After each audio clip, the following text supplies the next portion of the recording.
Please like, subscribe, and share the Sweatshop Podcast on the HTW Podcast Network. We are now on Anchor FM and on Spotify, Facebook, and back on YouTube. You can look us up. Our handle is at the Sweatshop Pod, or you can just type in the Sweatshop Podcast. We gon' be on there. And please enjoy the show. Thank you. Yeah. Bye.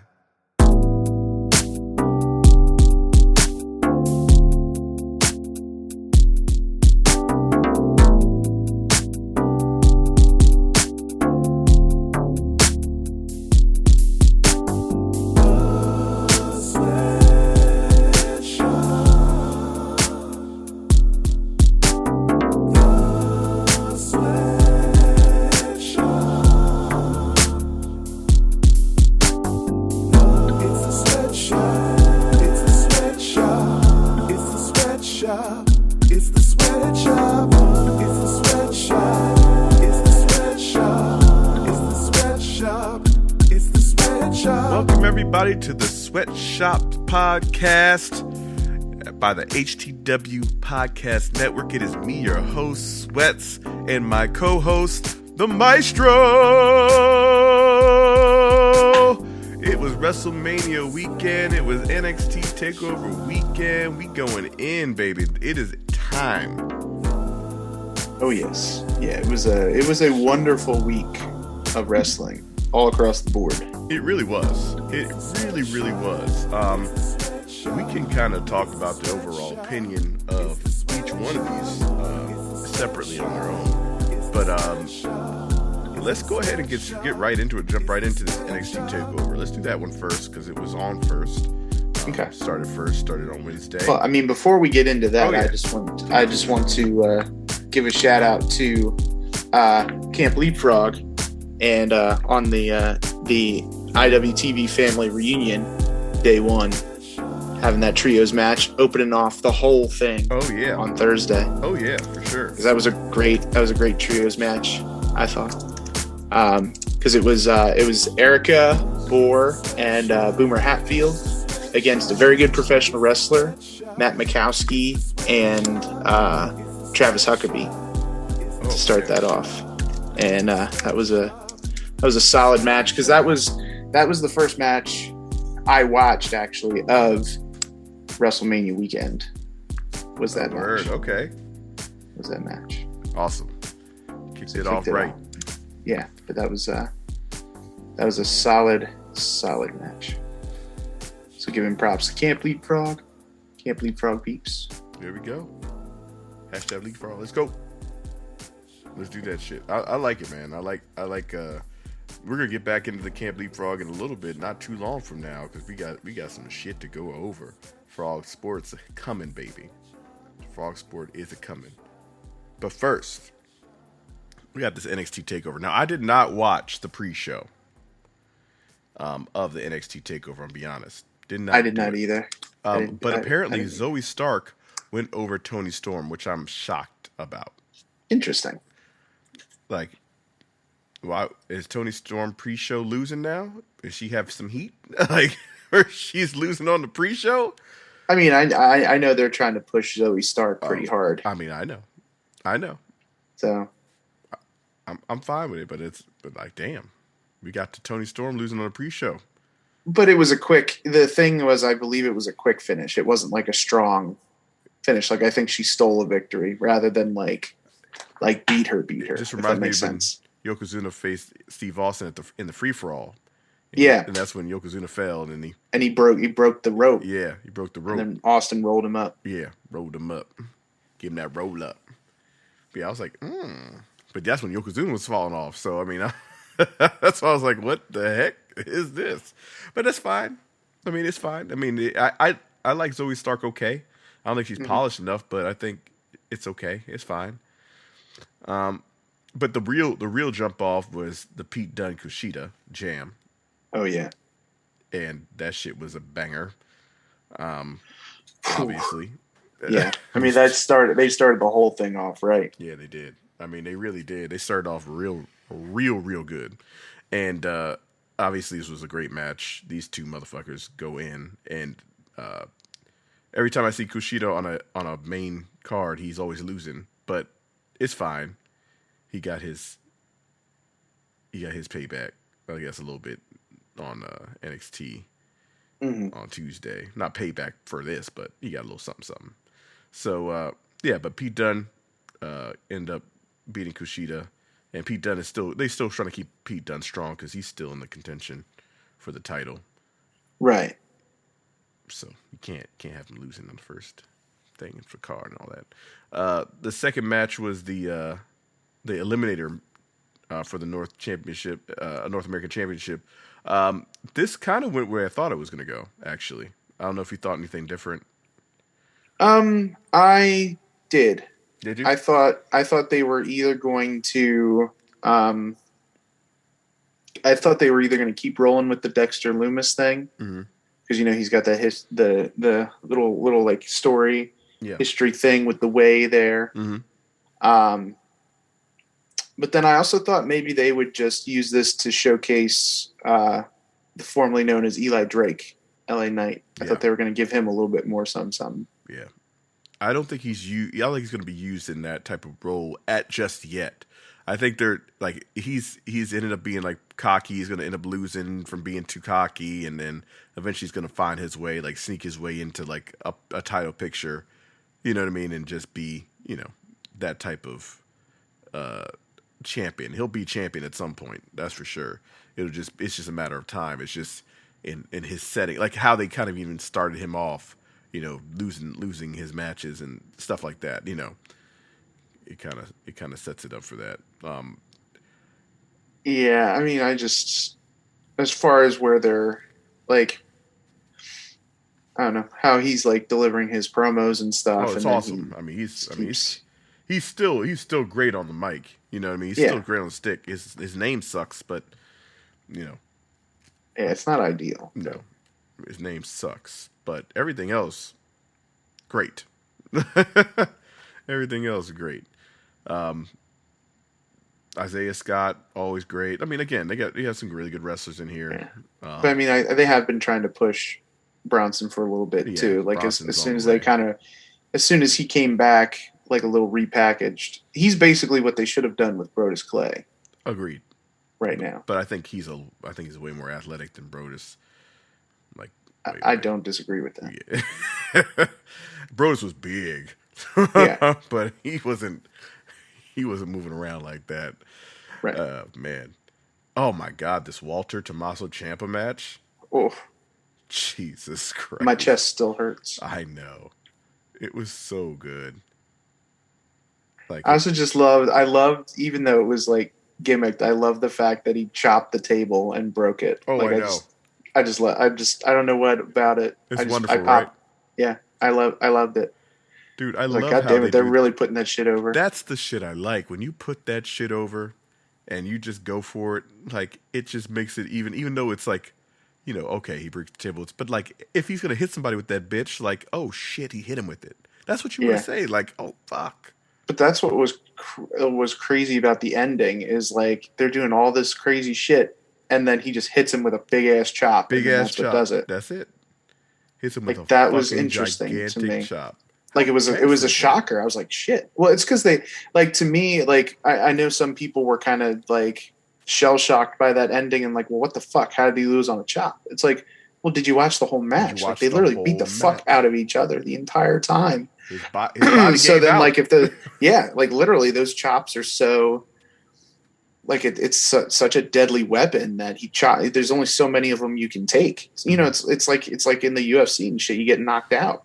Right. You know what I mean? You can take a certain number of punches, but at the end of the day, like, you can only take so many punches right. until you get knocked out, or until you start to get real winded and shit. And like, that was kind of what happened. So I was shocked at first, but I'm like, I like how they did that. Mm-hmm. Like, I was like, it was a unique way to end that. Absolutely. And I think it made sense for what they did too. Like, the whole body of work. 100% agree.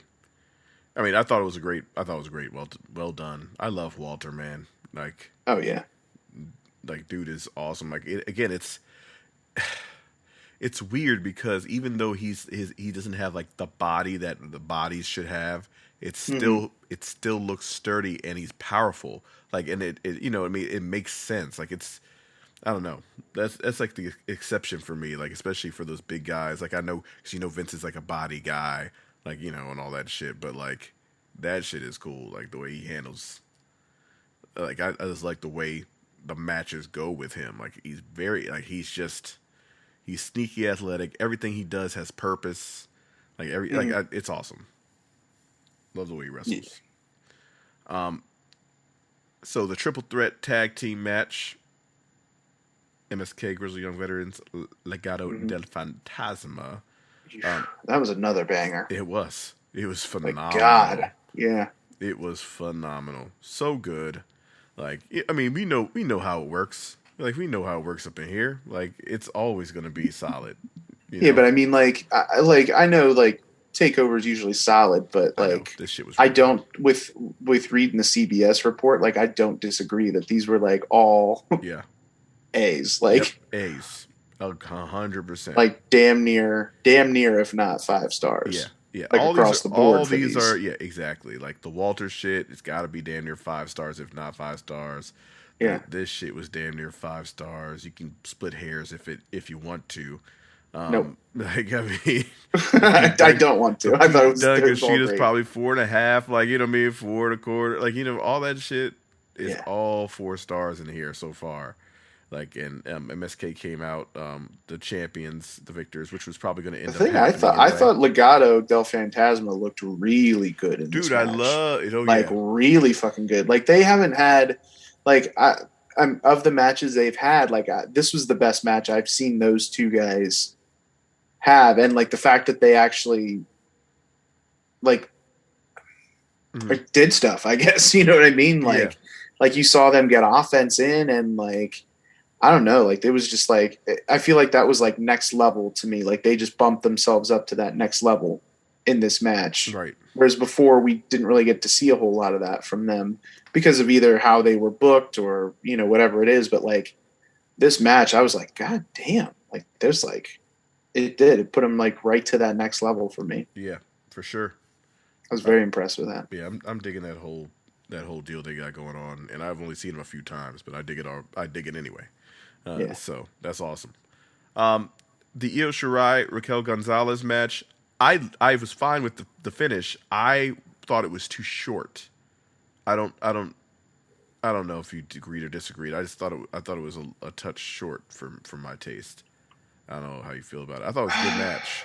I mean, I'm not saying it wasn't short. I'm just saying like I don't know. Like Io Shirai been champion for a while.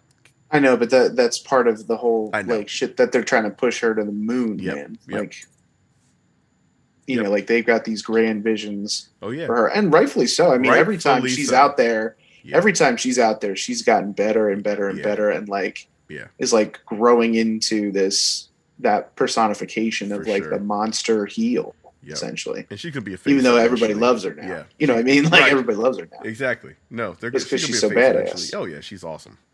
She's awesome. Like, she really is. Just first of all, Io Shirai is one of the goats out here, and then and teaching Raquel along the way. First big time championship match, that type of situation. So I mean, did a great job on that for sure. She's a big girl, man. Like she's a legit 6-footer out there. Yes. Like she big out there. So that was the first night, right? Yeah, that was the first night.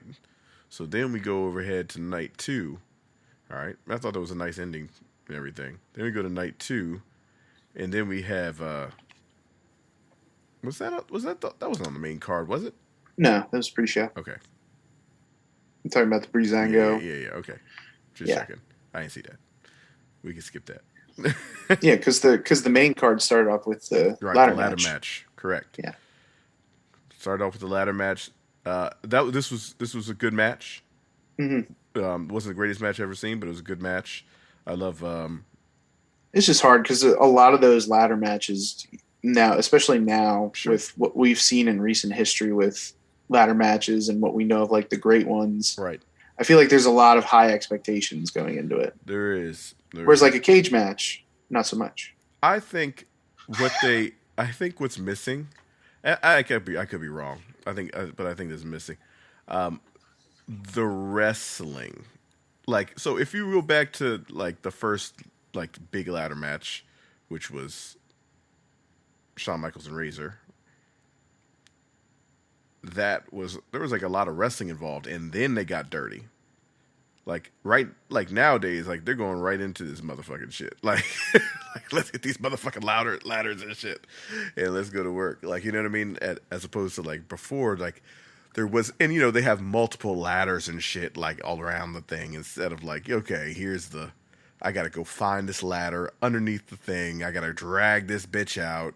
I don't know. I kind of like that old. Like, I think they should bring that back a little bit, where you have to like find the fucking ladder. There's only like one, maybe two ladders you gotta find underneath this bitch. You gotta get it. You gotta like immediately. Like, I don't know. It's not so much that for me. It's just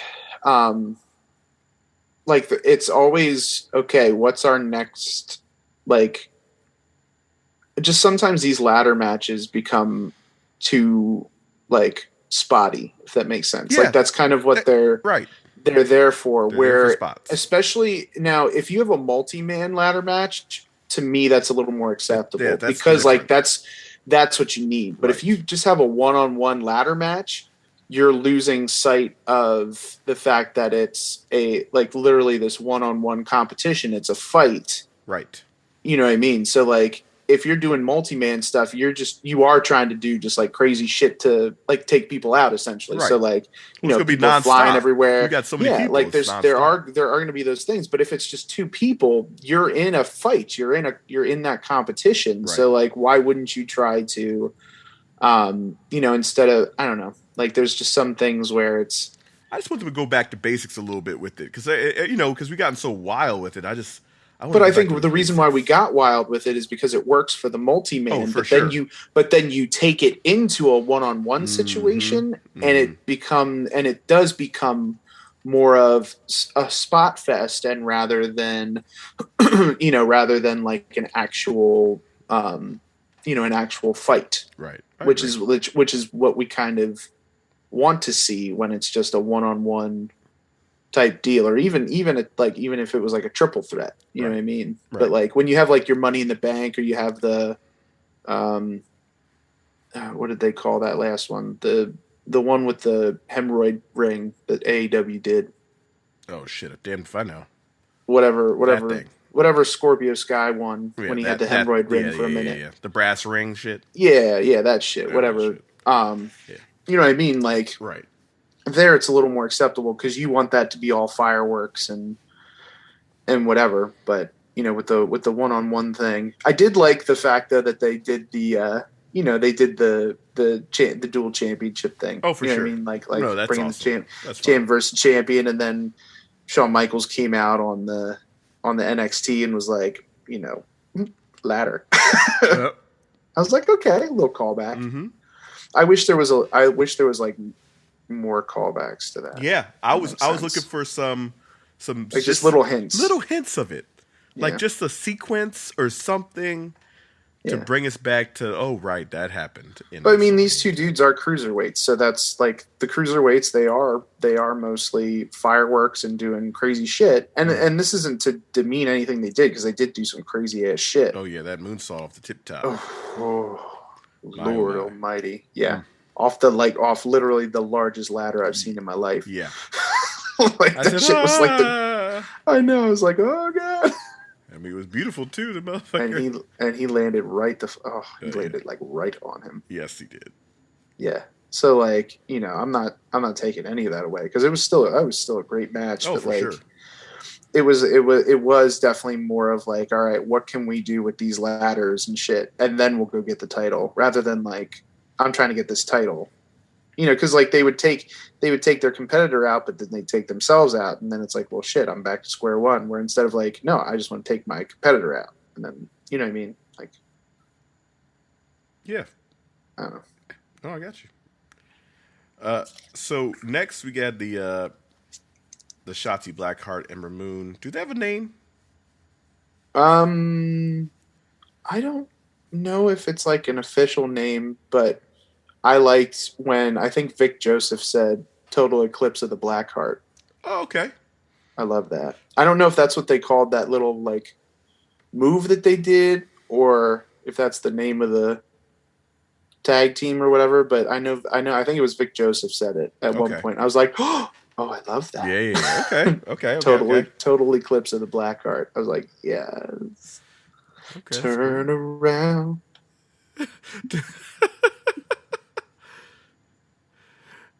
Oh my God. The way. Yeah. It was a good match. Yes. It was a good match. Yeah. I mean, we know what Candice LeRae brings. We know what Ember Moon brings. Sure. Shotzi's just crazy. Ball of energy, and I love it. Mm-hmm. Like, it's like, there's sometimes where you're not thrilled with how, like, unpolished something looks, but, like, when she does it, I'm not mad about it. Right. Because it fits her fucking personality. It's her personality. Yeah, like, it's, like, every time she dives out of the ring, just crazy shit happens. Mm-hmm. Like, literally every time she does a suicide dive. Did a suicide dive. I was like, it's legitimately like a suicide dive. Like every time. Like every time die. I just think she's gonna hurt herself. Right. It looks like it, but like that's like part of her like balls to the wall attitude, and I love that. And then Indy Hartwell, I think, is really coming into her own here, too. I agree she's really like, where I think maybe because we're getting to see her more on this stage, on this level, and she can hang with everybody. So like, yeah, this was also a solid match. Yeah, the Johnny Gargano Monster Reed match I thought was really, really good. Mm-hmm. He did his he did a lot of they always harken back to Bam Bam Bigelow, so he did his moonsault off the top and shit like that. Yeah, like I think it's really cool. What I love the most, and this is why I fucking love Gargano, because he always does shit like this. But like the thing with his ribs, like he was trying to find a way to take him down, and then he found he gave him that the ribs, that diving, because he tried to, he tried to give him that spear. Yeah. And then he hit him with the ribs with that spear, so he couldn't knock him down, but he actually hurt. And then he, he worked on it, and he kept working on it. And like that's the kind of psychology, especially if you're a smaller guy going against a bigger guy. Like it's just like the beautiful story of how you try to take down someone bigger than you, is you find a weakness and attack it. And like, I don't know, just Gargano to me every single time comes out and does like he's like freaking Da Vinci. Just like everything he does is a masterpiece. It's phenomenal at this point. They low graded this one, in my opinion. Yep, I agree. This was an A-. So I mean, for Bronson to be in there and hang with him like that at his size. Oh yeah. Oh, like. Yeah. Yeah. No, he's fantastic, but like that put it over for me was like just that added piece of psychology. Yeah, that Gargano threw in there, because he could have just been whatever, because I mean he doesn't have to do that, but like the fact that he took that, I don't know, that was just something that really stood out to me. I was like, damn, like he just goes back to it. Like everything he was doing was a mitigated attack on those ribs. I'm like, that's how you win a fight. Like that's how you try to win a fight. Exactly. Like somebody bigger than you. Right. And it's perfect. It is perfect. Then they made Finn Balor Bret Hart and did not close it out with the championship. Well, but that's because this was the main event. Whatever. Well, no, it was because the other one was unsanctioned. I mean, I know. I know. So it makes logical sense, you dick. Don't you put him in the Bret Hart category? They Bret Harted his ass. Don't you disparage him like that? But they gave Karrion Kross the title back because Karrion Kross got hurt before, and they wanted to give a run. And that's fine. They made it all right. Yeah, and it's okay. It all right. He did not die this time. It was a good match, really, really good match. Yeah, between two great fucking wrestlers. Mm-hmm. And yeah.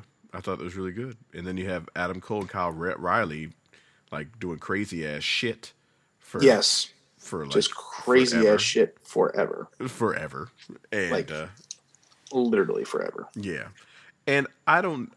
The B grade is too low, but I don't disagree with it. Like, because I was like, it was long. It was a little too long. Like, everybody's kicking out every goddamn thing. I said, oh my god. So there we go with that. Like, I mean, I mean, there does come a point. Like, I know this was supposed to be like because it's unsanctioned, they basically beat the shit out of each other. Correct. Like, for a while, but at some point, like, I was like, okay, how many more are we gonna like? How many more times are we gonna come back, or how many more times are we gonna, like, kick out of this or kick out of that? Right. And like, agreed.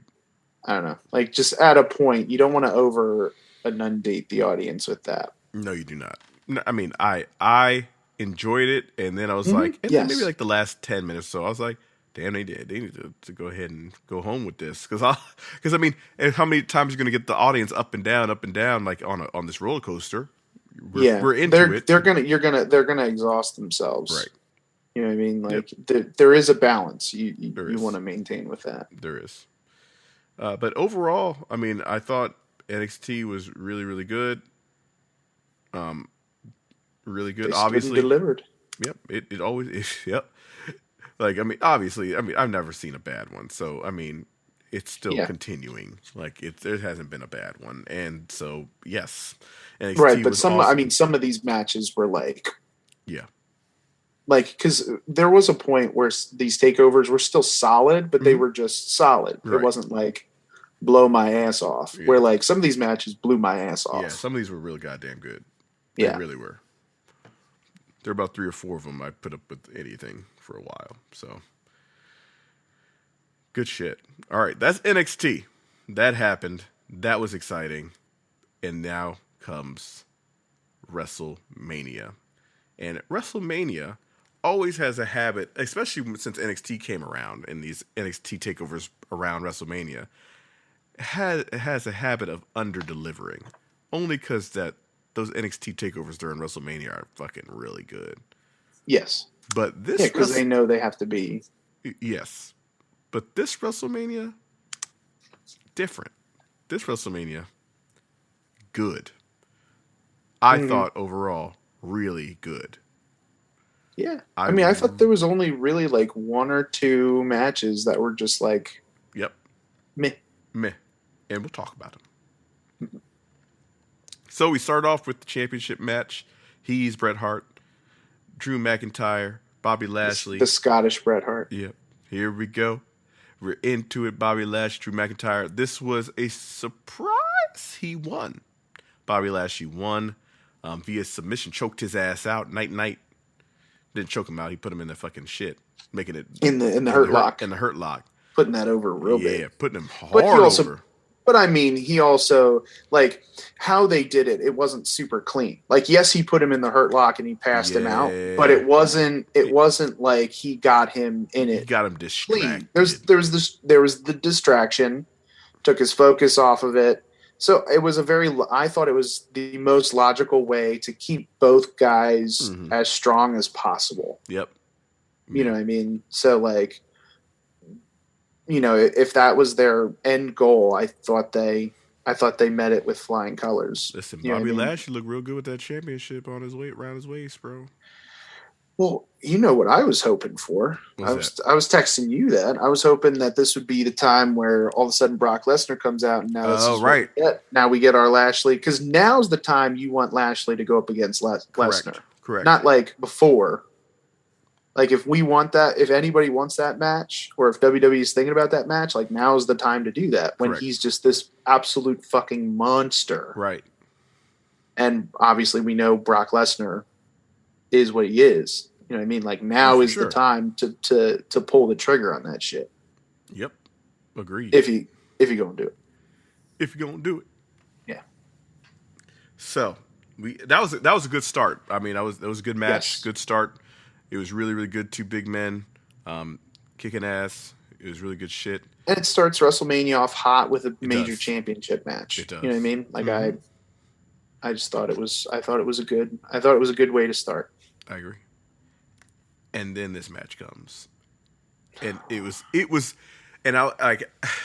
It was okay. It was one of the sloppiest women's matches I've seen in quite a while.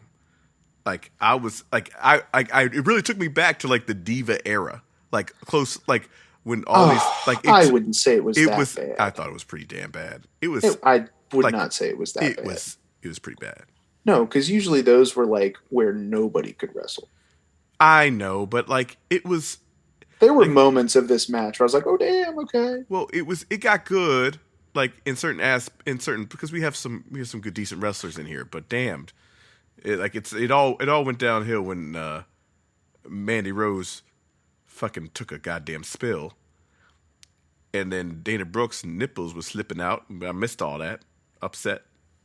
Missed the nips. You missed it? I missed it. I didn't see it. You missed the nip and the slip? I missed the nip and the slip. Missed them both. Damn. Missed them both. Billie Kay needs to go to the Performance Center. She just needs to go.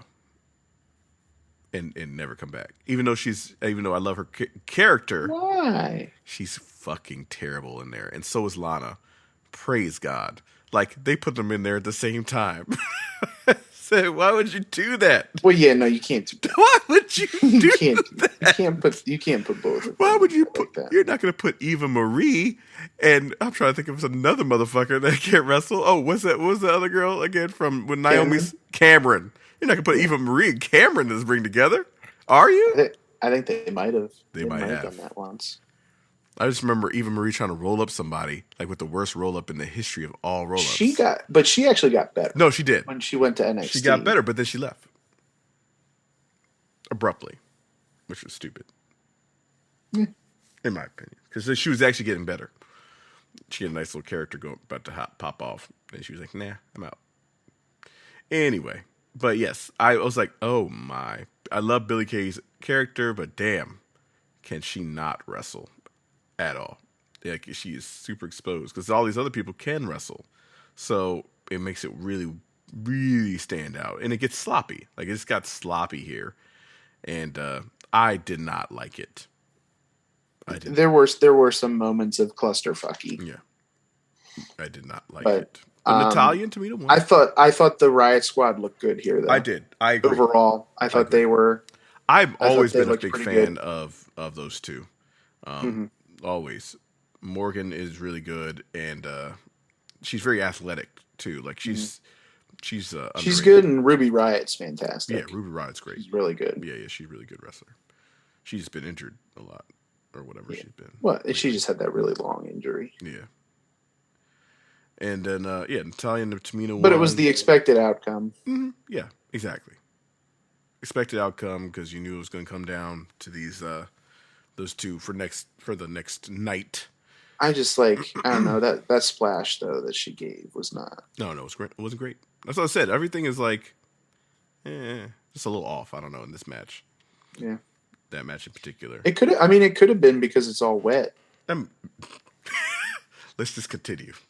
Let's continue. Oh man, I see. Too much wop up in there, man. Oh Jesus! Slip and sliding, baby. Oh. Getting too excited for WrestleMania. 20 folds. Well, I was gonna say I know some people getting too excited for WrestleMania. Oh man. Oh, it's whopping all over. Mm-hmm. Cesaro and Seth Rollins, great match. Yeah. Great. Oh my God. When they did the UFO. Oh yeah. That was end, so fucking cool. I had to change my pants. That shit. Bro. That shit is crazy. The balance, the strength, you have to have the fact that from both guys. Yes. The athleticism. Oh my God. Athleticism that it takes to pull that off.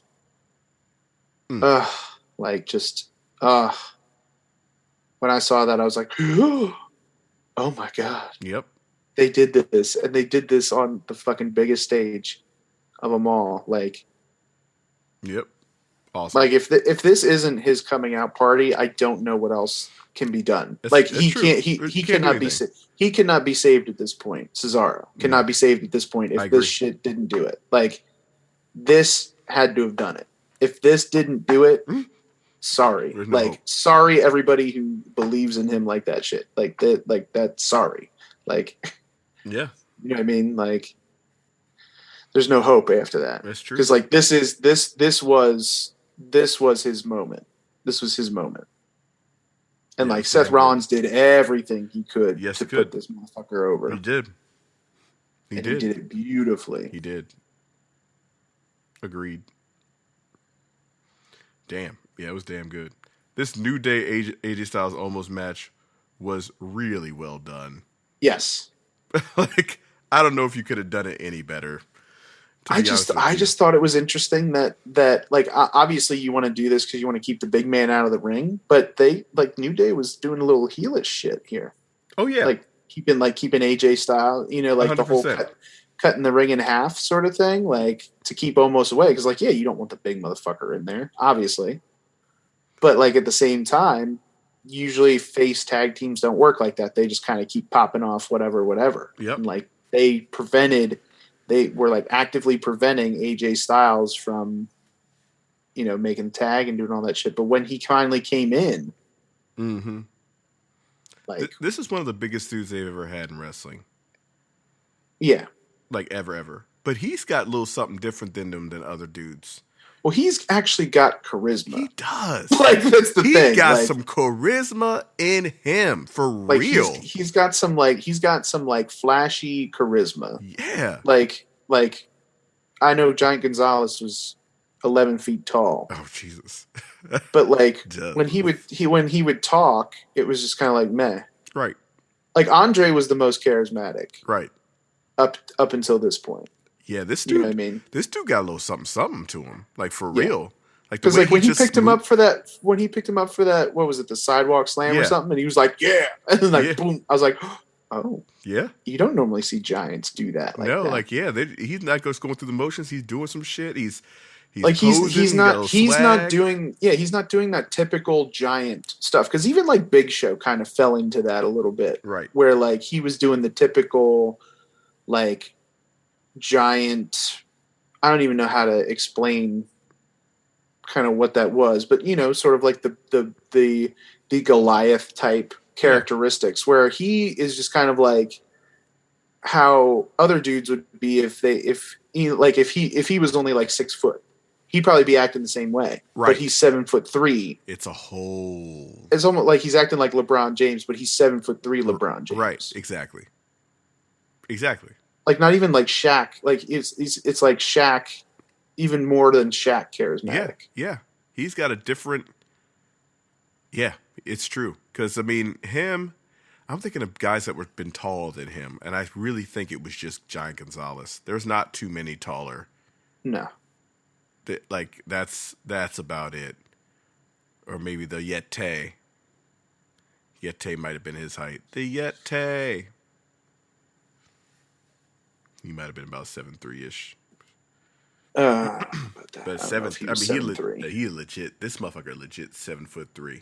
Yeah. Like every inch of that shit. That's a tall motherfucker. That's what I said. I don't like. I'm trying to think of the last guy that was actually that tall, and I can't remember. Like, it's been a long time. That tall. That's a different type of tall. Yeah.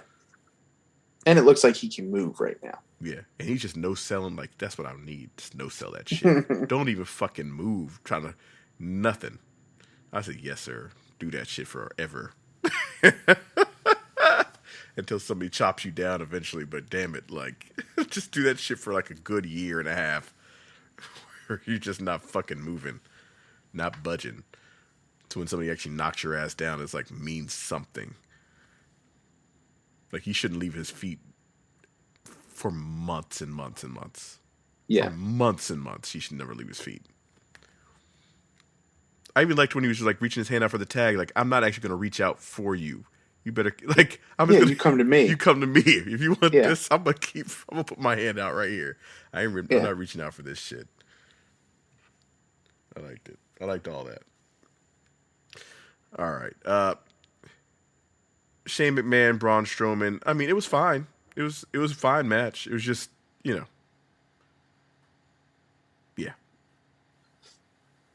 They just It's all for the bump. It's all for the bump. That's pretty much. I'm gonna move on from it. But other than that, like, it just didn't. Yeah.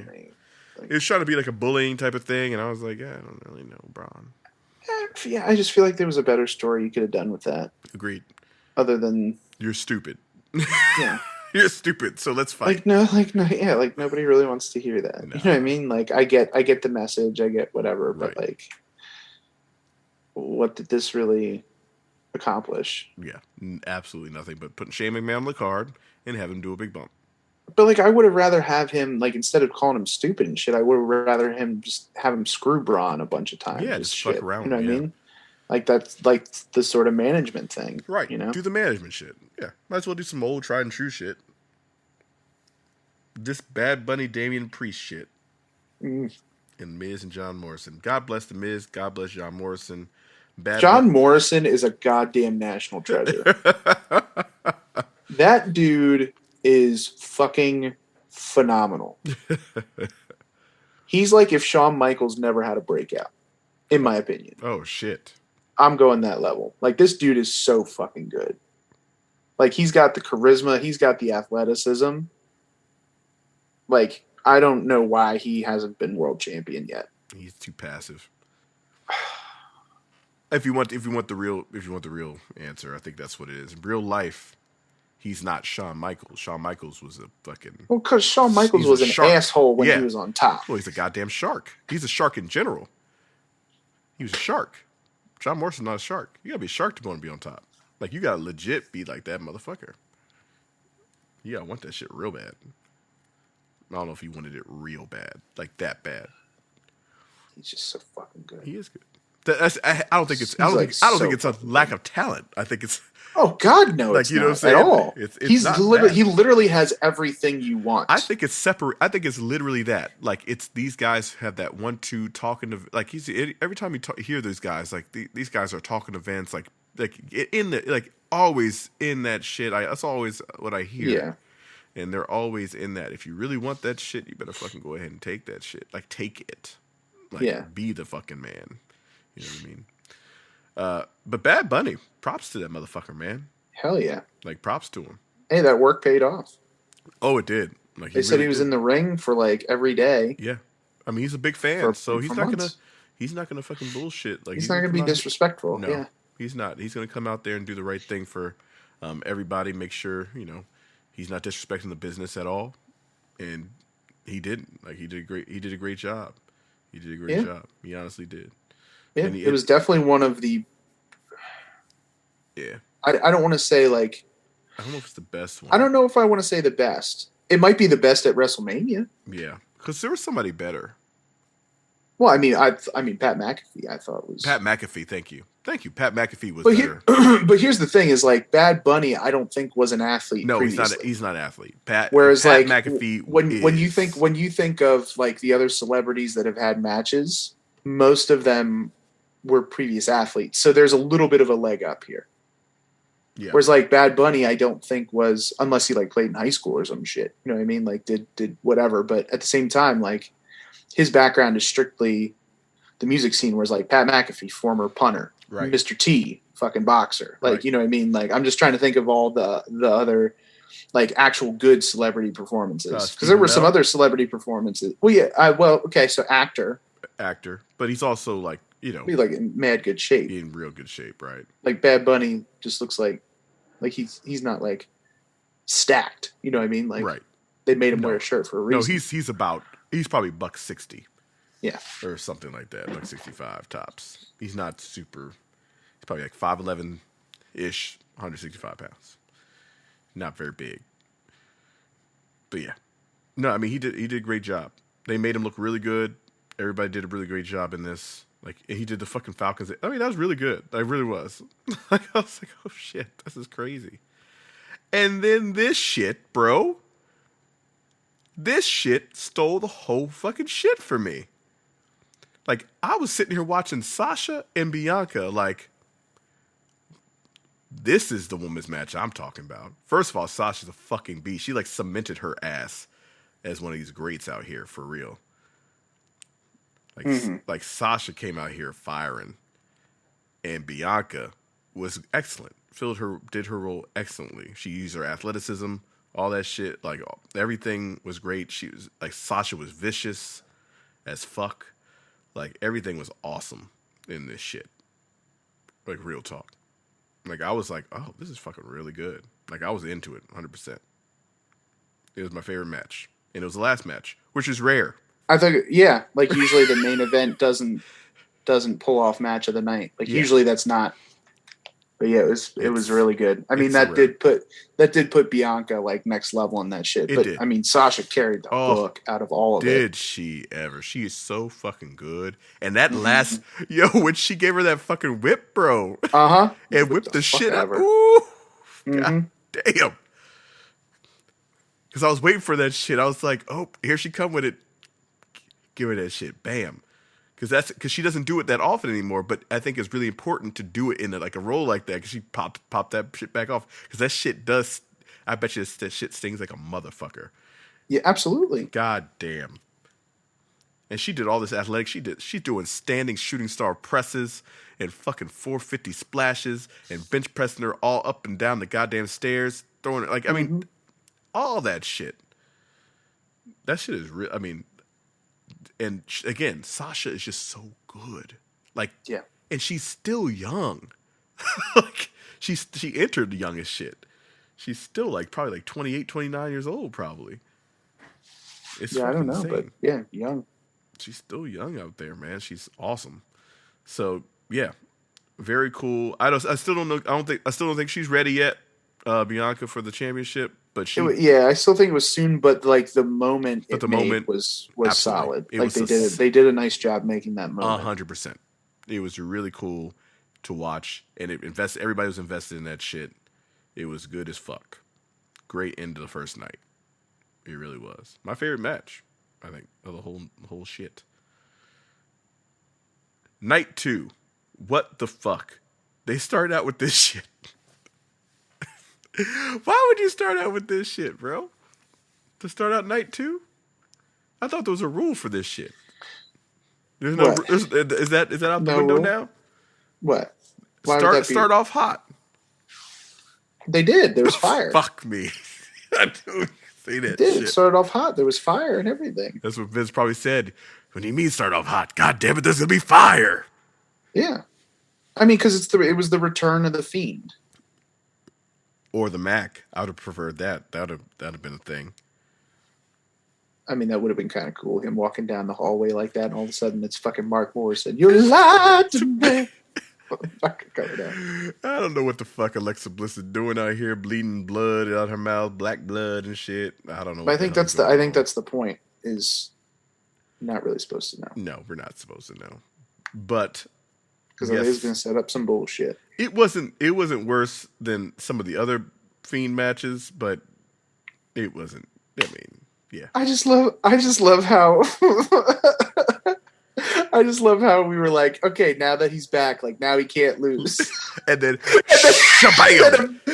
immediately loses. I was like, first of all, what the fuck? He hits one RKO and he gone. So, but I think what happened was she put a spell on him. Well, I think, and I thought this before I saw like the shit online of people thinking the same thing, but I think she's the one that has always had the powers, or she took his shit. Like now he's not impervious to shit anymore. Right. You know what I mean? Like she took that from him now, and now she holds all that shit. So it kind of like holds him in the palm of her hand now instead of the other way around. Because like it was always led to believe that he held her in the palm of his hand. You know what I mean? And was like manipulating her and bullshit. But now I think it's reversed. So like I don't know if they're gonna make this like that she's now the Sister Abigail type thing, or if it's just some other shit that's going on. Like she just figured out how to do like take his powers or whatever. But I think this might be that transition of like, okay, now we've used this to make the Fiend beatable. Whereas before, like when they first put him out there as the Fiend, he should have been untouchable, unbeatable. And then it should have just been gimmick matches after gimmick matches and no title shots, none of that bullshit. Mm-hmm. You know what I mean? Because if you put a title on him, he'd never lose it. Right. It should always just be like people basically fighting, like how they did the John Cena thing, where it was like he was fighting the Fiend, but he was also like fighting himself and like insecurities and shit like that. Like that's what you needed to do with the Fiend, because he has now surpassed the need for any kind of titles or any shit like that, and he is that kind of attraction. Like he is Undertaker territory. As much whether he's garnered that or not, he is in that territory of like Undertaker never needed the title. Right. Did they put him in those situations? Yes. But like, so then I think this was their way of being like, well, now there are flaws. Now there is a weakness to him. Now he is beatable. You know, he's not this unstoppable, like otherworldly powerful monster. And he is more like the Undertaker, where there is more of a human type element to him, I guess, you know? Yeah. I mean, again, it's just happening all so fast to me. It's just, I just don't like how, what I would have wished is that right after Randy Orton, like I understand why Randy Orton hit it, scored the pinfall, and just fucking got out of Dodge, because that makes sense in his mind to be like, now I need to get the fuck out of here. Hell yes. Especially after watching her bleed from her head and shit, and Rudy Giuliani that shit all over the place. Oh shit! But you stop. She might have taken it from Rudy Giuliani. But like that made sense. I just wish he would have caught him and like just literally beat the shit out of him. Right. You know what I mean? And then like that's how he, you know, so it still like leaves him strong rather than him just standing there being like, well, fuck, I just got RKO'd. Then he gets up, stands, and is like, what the fuck? Like it was just kind of like the whole thing and just left us as like a, well, what the fuck? But it does make you be like, okay, well, now what's going to happen next? So maybe that was the aim. I didn't mind. See, here's the thing. I didn't mind what happened. I just didn't want it to be first. Like, that's all. Like, it just didn't set the right tone for me. Luckily, it got better. We had the Nia Jax, Shayna Baszler match. So a lot of people didn't like this match. I actually did. I like this match. I like the story it told. With the two girls, the big girls, doing big shit. And even though they botched, it wasn't botched, but it was the body slam. It was just she jumped too early. Like it wasn't in rhythm and in sync, so it wasn't like a clean body slam. But even still, I just thought it was well done. I think Natalya probably could have body slammed. Natalya's strong as fuck, bro. Yeah. I think Natalya could have done that shit. Probably. But anyway. I know they're trying to give her shit. You know what I mean? I would, if they were going to do that, you know, how they had it set up, I just wish they would have pulled the trigger and gave the titles to Natalya and Tamina. You know what I mean? Because now at this point, what are they going to do? Like they've just made all this build, and now the champions beat them. Right. So now what? Yeah. Well, I mean, now they go back to their whole little whole little world. But like you just like built this team up, and obviously this team goes for the tag championships, but now they lost. How long have they been a team? I mean, an actual team? Yeah. Probably like maybe 2 months now. Okay. Maybe. I think that's what I'm saying. Like you've already, like if you've already pushed them this far and you've already given them the tag title shot. Like if you weren't going to pull the trigger with them, then don't have them win the gauntlet. Yeah, and have them work on it a little more, and then you can get them to that point. But like, why do all this work to start pushing them as a team and really pushing this Tamina thing, only to not go through with it? Because who else is there left that Nia Jax and Shayna Baszler haven't beaten? They've literally beaten everybody. Can we have this conversation really quick? That's not in a solo program. How many times has Natalya been like in a featured spot in WrestleMania? Like, I don't think it's been very often. I don't know if it's ever. If at all.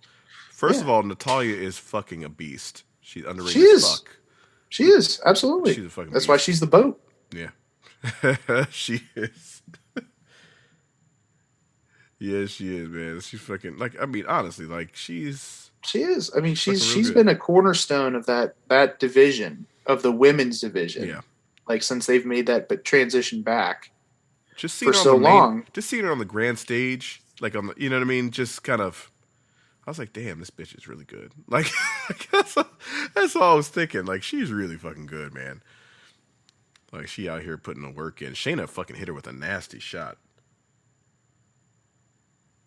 Like that nasty ass shot, that knee to the face. Ooh. Yeah. Oh, yeah. Ugh. Yeah, where it looked like she knocked her tooth out. Yeah, I thought she fucked her up. Yeah. I thought she'd knocked a tooth out, but she just sent her tooth through her lip. Mm-hmm. So that's what happened. And then we had Kevin Owens, Sami Zayn, little grudge match, which was really good. Obviously, these two motherfuckers are great. So, like, Owens was in Owens form. Sami Zayn was doing Sami Zayn shit, and it ended up being a really, really great match. These two motherfuckers can really wrestle. They've wrestled a bajillion times. So, like, that's just, they could probably do the shit in their sleep. Logan Paul is just there in the background to collect a stunner because everybody knows. And honestly, Logan Paul is a terrible human being, but he knew what he was like.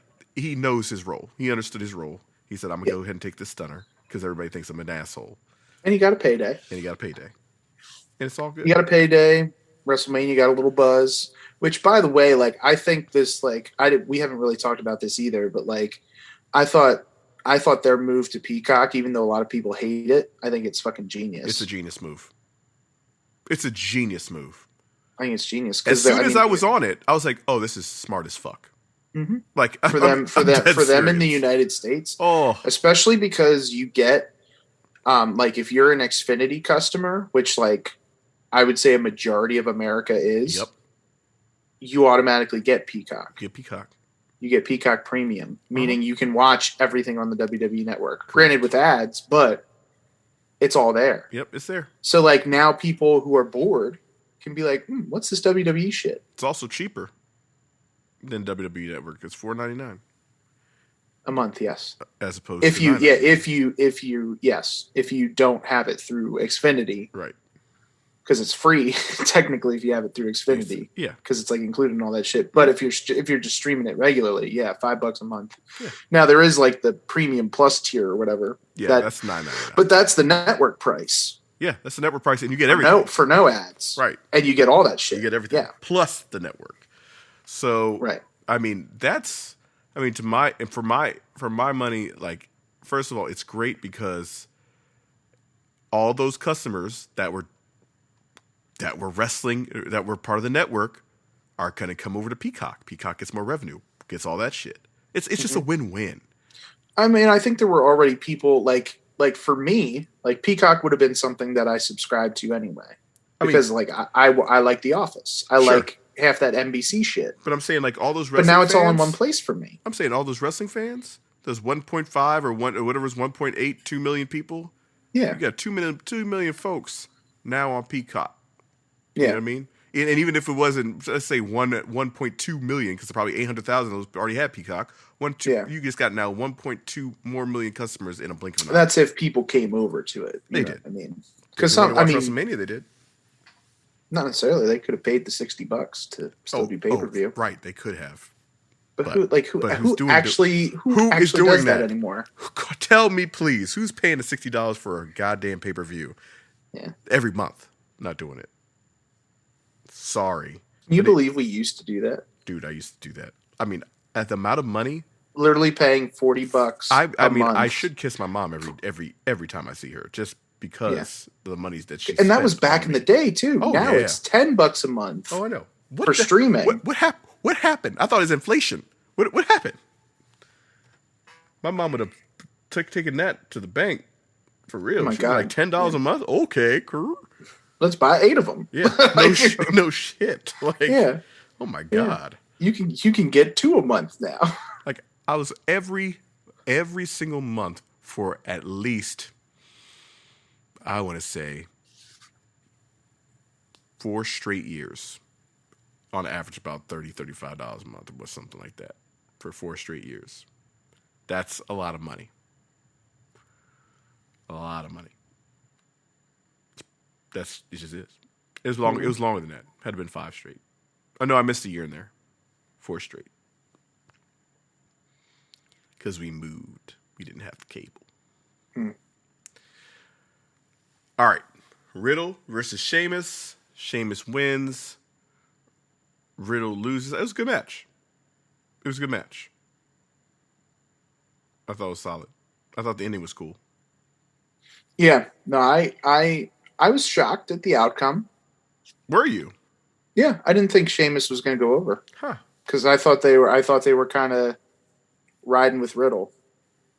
Yeah, I mean, I I don't thought know. that's what they were doing.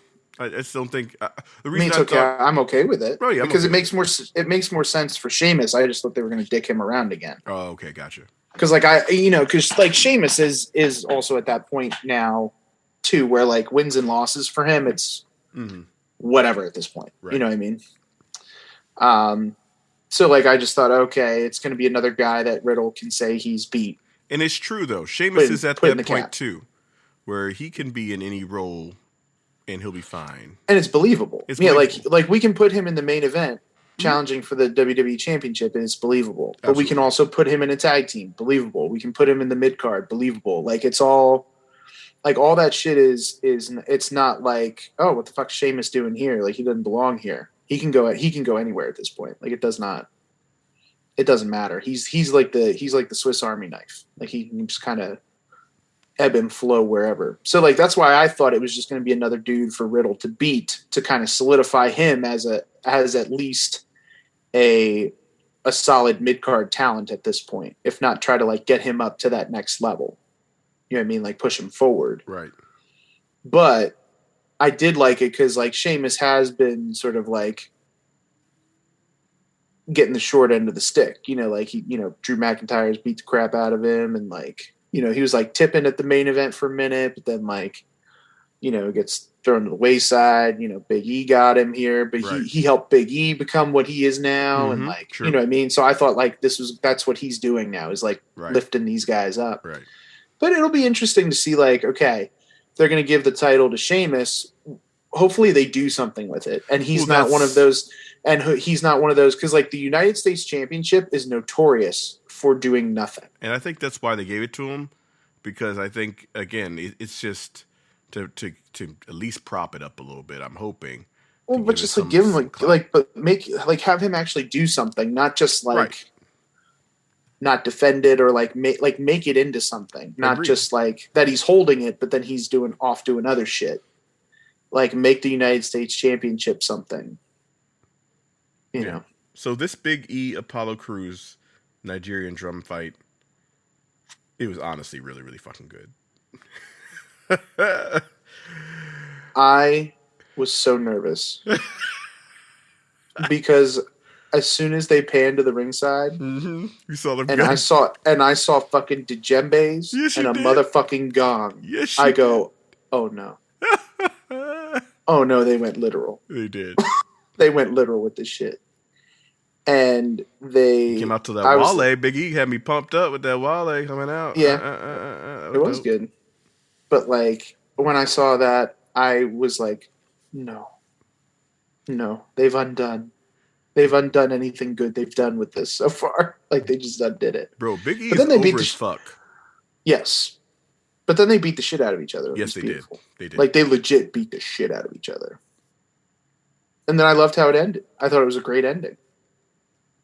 Oh yeah. Oh no, it's Because a like great ending. because like having that fucking Baba Tunde come in and whatever his name is now, I don't remember what it is now, something different. But him coming in and like being basically like an enforcer for Apollo Crews, even though I'm still not like on board with the whole, why you gotta have the accent sort of thing. Yeah. Like just talk. I Talk like mean- a normal ass person. It's really funny because, like, I know he has the heritage, Sure. but that is still a bad Nigerian accent. Like, it's not good. Well, I was just saying, it doesn't, just because you have the heritage does not mean you have to have the accent. It's not. Like, it's not a I'm good German. fake. I'm German. You don't hear me talking like this all the time, yeah? Like how fucking bad does that sound? Oh, please do that forever. like when we go out to hit on girls or whatever, and just like get on the town when everything's back to normal. Can you just talk like that? How fucking be like Augustus Gloop out there the whole fucking time. Fucking just, I love the chocolate. But like that's the same kind of shit. It's like my heritage is German, but I'm not like I don't have an accent. Oh God. You know what I mean? Like you can still rep the heritage and do all that stuff. Like even if you want to come out in the garb, come out with whatever you need. You know, like even the spear thing, whatever. Fuck it, I don't care. Do the Wakanda thing, whatever. But like, but the accent is what gets me. I know the accent because we already know how you talk. Right. That's the problem. Like Sheamus has that Irish accent because the motherfucker's Irish. He's Irish. He's not like all of a sudden they're not saying like, oh, he's no longer the Celtic warrior. Like now he's American, and all of a sudden he comes out with this American accent. Like he's not like Benedict Cumberbatch who can all of a sudden turn his English accent off, right, and like go to an American accent. Like, but there's no need to do that. Just talk. Like you can say that. You can say like doesn't matter what accent you're using. It's the words you say. So I don't care if you say them in a Nigerian accent, in a German accent, Scottish accent, or just your normal ass voice. It's going to be about the words you say, not like what accent you use to get that across. Because like, remember when Kofi Kingston had that Jamaican accent? Where the hell did that go? Oh yeah, it just disappeared. Yeah, like to me that's just insulting intelligence. Well, you know, it's the whole fucking. It's like the end of Tropic Thunder. He's like, he keeps changing his, taking off his shit. I'm like, I am no longer this. Yeah. God. Fucking unbelievable. No, but then this big Babatunde motherfucker comes out. I guess it's Dabakato, but that's Babatunde. His big ass comes out and wrecks shit, and then Apollo wins. Oh, that's right, Dabakato. That's what his fucking name is. Okay. But I think is Babatunde. I'm not crazy about that. I think that's his goddamn name.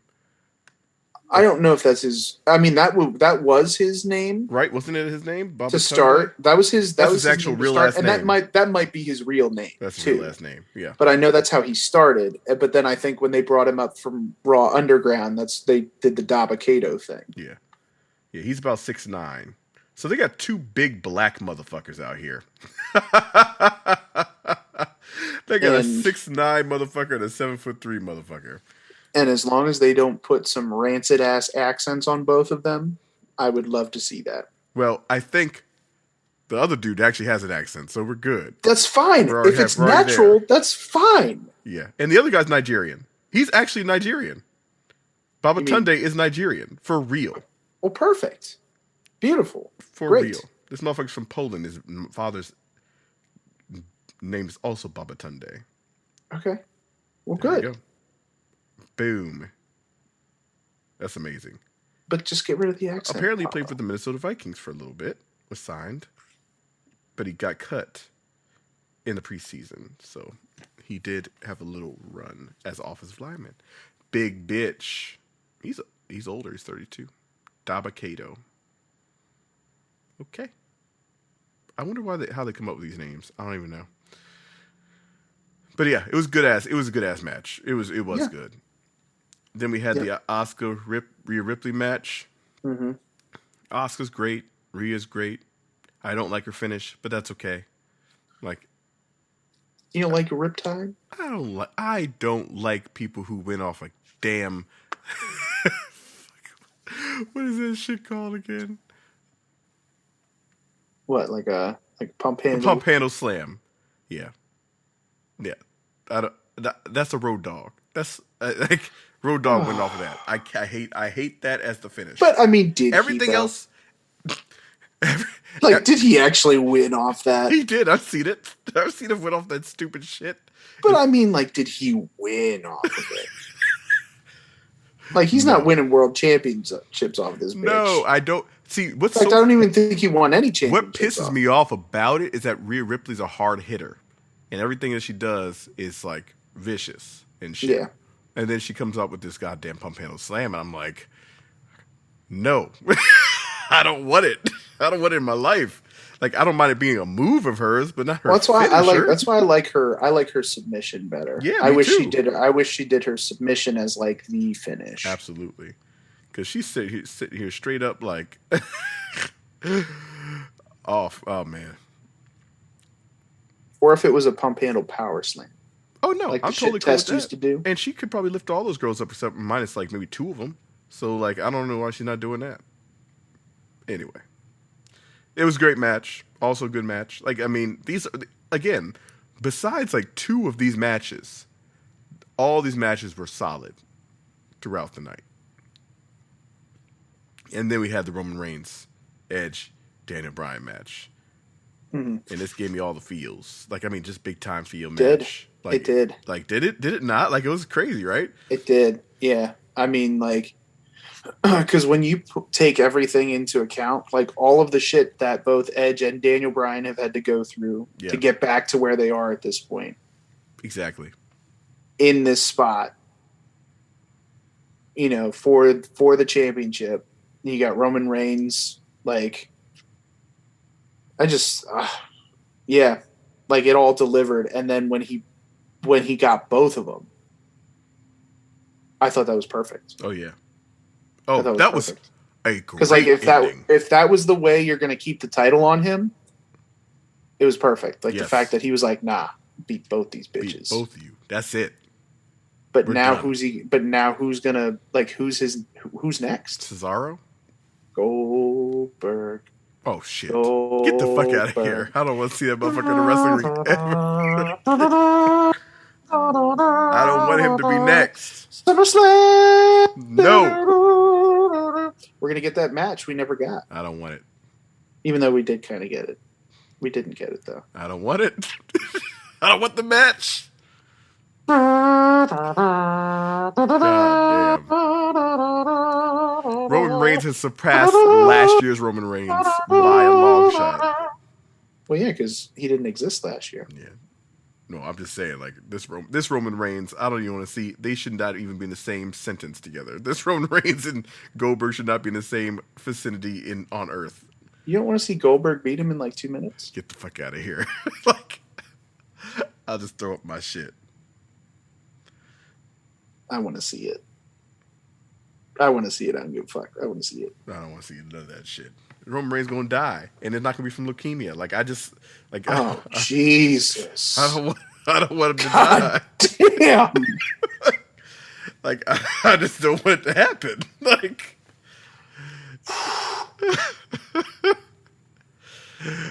oh my god! Edge was looking fantastic in this. They all looked really good in this. This was a great match. Like it really was. Like and you know what? I was wrong. Roman Reigns got booed like a motherfucker, and that's exactly what he wanted too. He's probably like super happy about it, and he got booed because now he should be like he's at the point where he should be. I thought people were going to cheer the fuck out of him. I thought they were going to cheer the fuck out of him too, but they booed him, and I was like, okay, this is now what's supposed to be. Right now everything is in line and sync. But now they're not booing him to hate him. I think they're just booing this to boo because he's a bad guy, and I don't know. Which, whatever. It's either way, it's good. Like, I mean... It's not X-Pac heat. No, it ain't that X-Pac heat. He was close to that for a little bit, but he's no longer there. He's well past that. Because he's embraced... Everything's embraced. Everything's embraced. He's like, awesome. Like, okay, cool. I'm a heel. I'm gonna do this heel shit the best. Now he's the biggest heel in the fucking company. Like, for sure. He's the only guy that really got fucking booed. Like, all night long. Yeah. Honestly. I got really booed. Biggest heel in the company right now. They were even cheering fucking Sami Zayn when he came down doing his goddamn song. Well, that's because he's goofy as fuck. That's why, right now. Yeah. I love Who him. Though. Who did? Shit. Was it you that said this to me, or was it somebody else that was watching it that said this to me? So, oh my god, I gotta find it. Somebody said Sami Zayn looked like somebody. Oh, that was not me. Shit. Hold up. I gotta find this. So I was like, oh shit, I never thought of that. He was looking like somebody. Are you trying to find it? Like, I am trying to find it. I'm trying to find it in my conversations. Because I don't remember what conversation it was. That's the thing. Fuck. Damn it. Damn it.